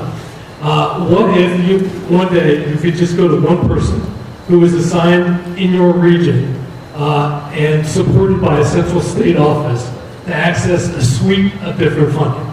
We went big and bold with Vermont Open, the Office of Prosperity, Efficiency and Navigation for the state that will open doors to community vitality.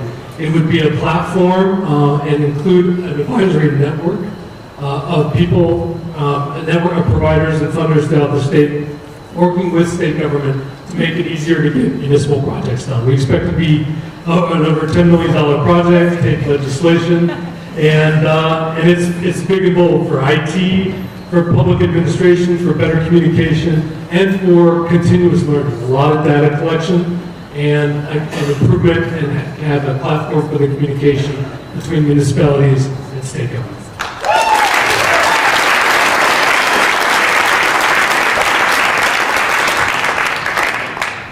We were from the Technical Assistance Provider Network and Directory, and we came up with the Vermont TAP Hub, or the Vermont Technical Assistance Provider Hub, and we envisioned this kind of end-all be-all website that starts with kind of a directory of technical assistance providers, for-profit, non-profit, and in between, and they can kind of create profiles that put all their capacities and opportunities out there that's easily searchable, navigable. And then eventually it would lend its way to create forums and discussion boards and events and mentorship opportunities, and kind of just this way for folks to collectively get together and talk about what's going on in Vermont.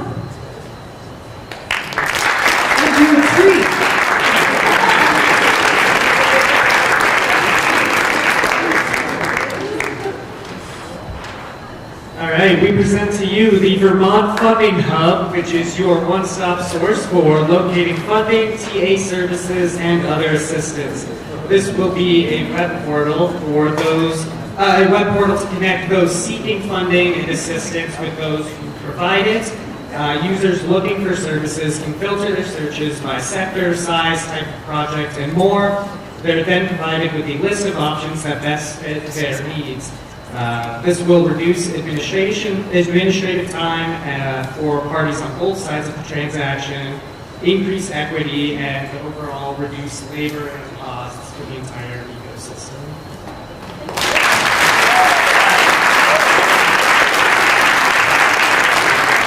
Good afternoon, everybody who represents networks and gathering opportunities. I'd like to think back to the happiest days of Vermont childhoods.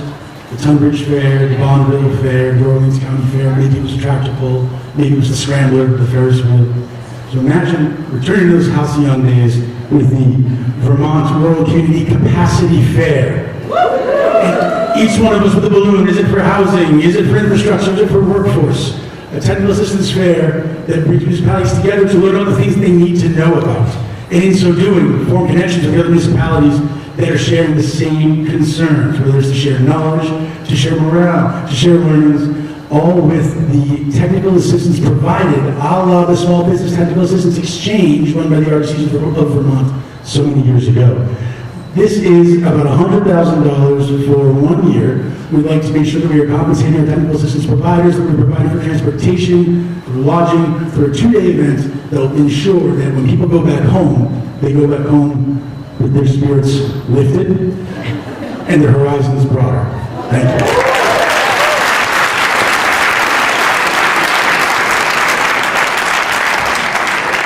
Hello, we are the Program Guides and Admin Tools group, and we couldn't really focus on just one, so we came up with the idea that what really needs to happen is people need templates for creating guides, and we realized that everyone has different learning styles. So our theme was choose your blank adventure, whether it's zoning, permitting, forms, taxes, like all the things that municipalities might need help in training people in.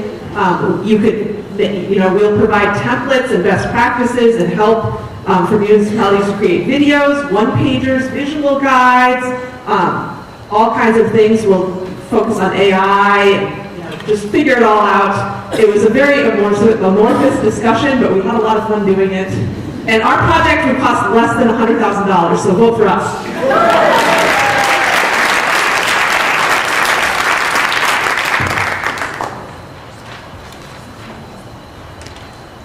What is the government even doing? They totally stink. They're not doing anything for us. Oh, geez. Have you thought about joining your local planning commission? I saw that they were looking for people on the website, but I don't have time for that. I have a toddler, got a full-time job, my house is falling apart. How am I going to have time to do that?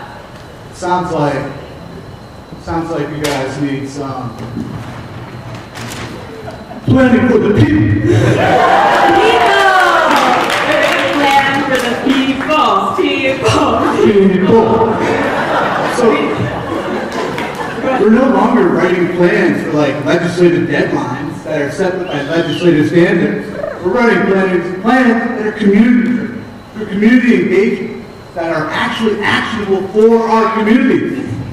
Instead of spending all this time getting frustrated why no one's showing up to our engagement sessions at the town office, why don't we figure out what people want to actually engage in and where? I think we need a study. I think we need a pilot. Oh, a study that becomes a pilot. I bet we need about 30 to 50,000, under 100,000. Yes, we want a consultant that's really excellent at engagement. They're going to have to spend a lot of time with different groups of people, actually figuring out what works for people. And when things start at the bottom, they generally grow really strong and tall. I think we might get some legislative action out of this too. I think we could. Maybe our reps could advocate at the federal level for hazard mitigation planning too. Oh my goodness.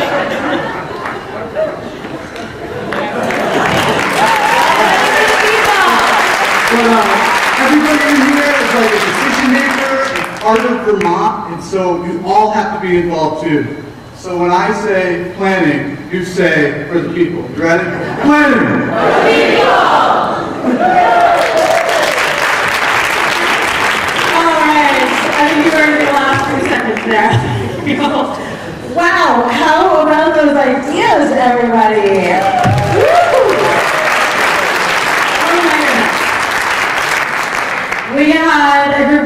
following, I believe, suggests an advocacy campaign to the legislature to fund at least one idea.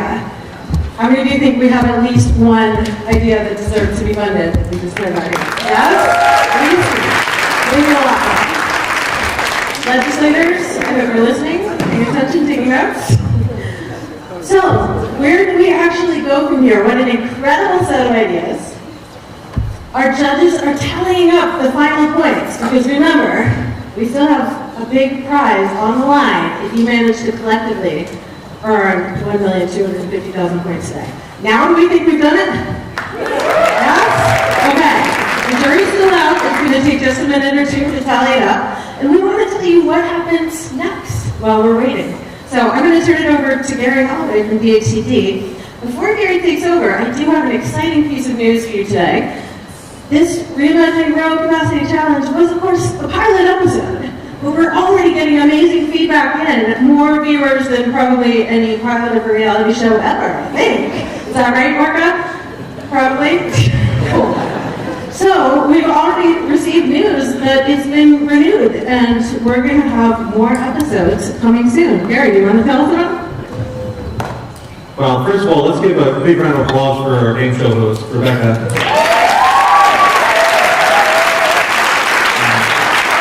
Your first game show, and I think you all are secretly really want to participate in more reality shows, so we're going to look forward to that. I also want to just give recognition real quick so we don't lose all the hard work from UVM students and staff to help put this together. Just a round of applause for them.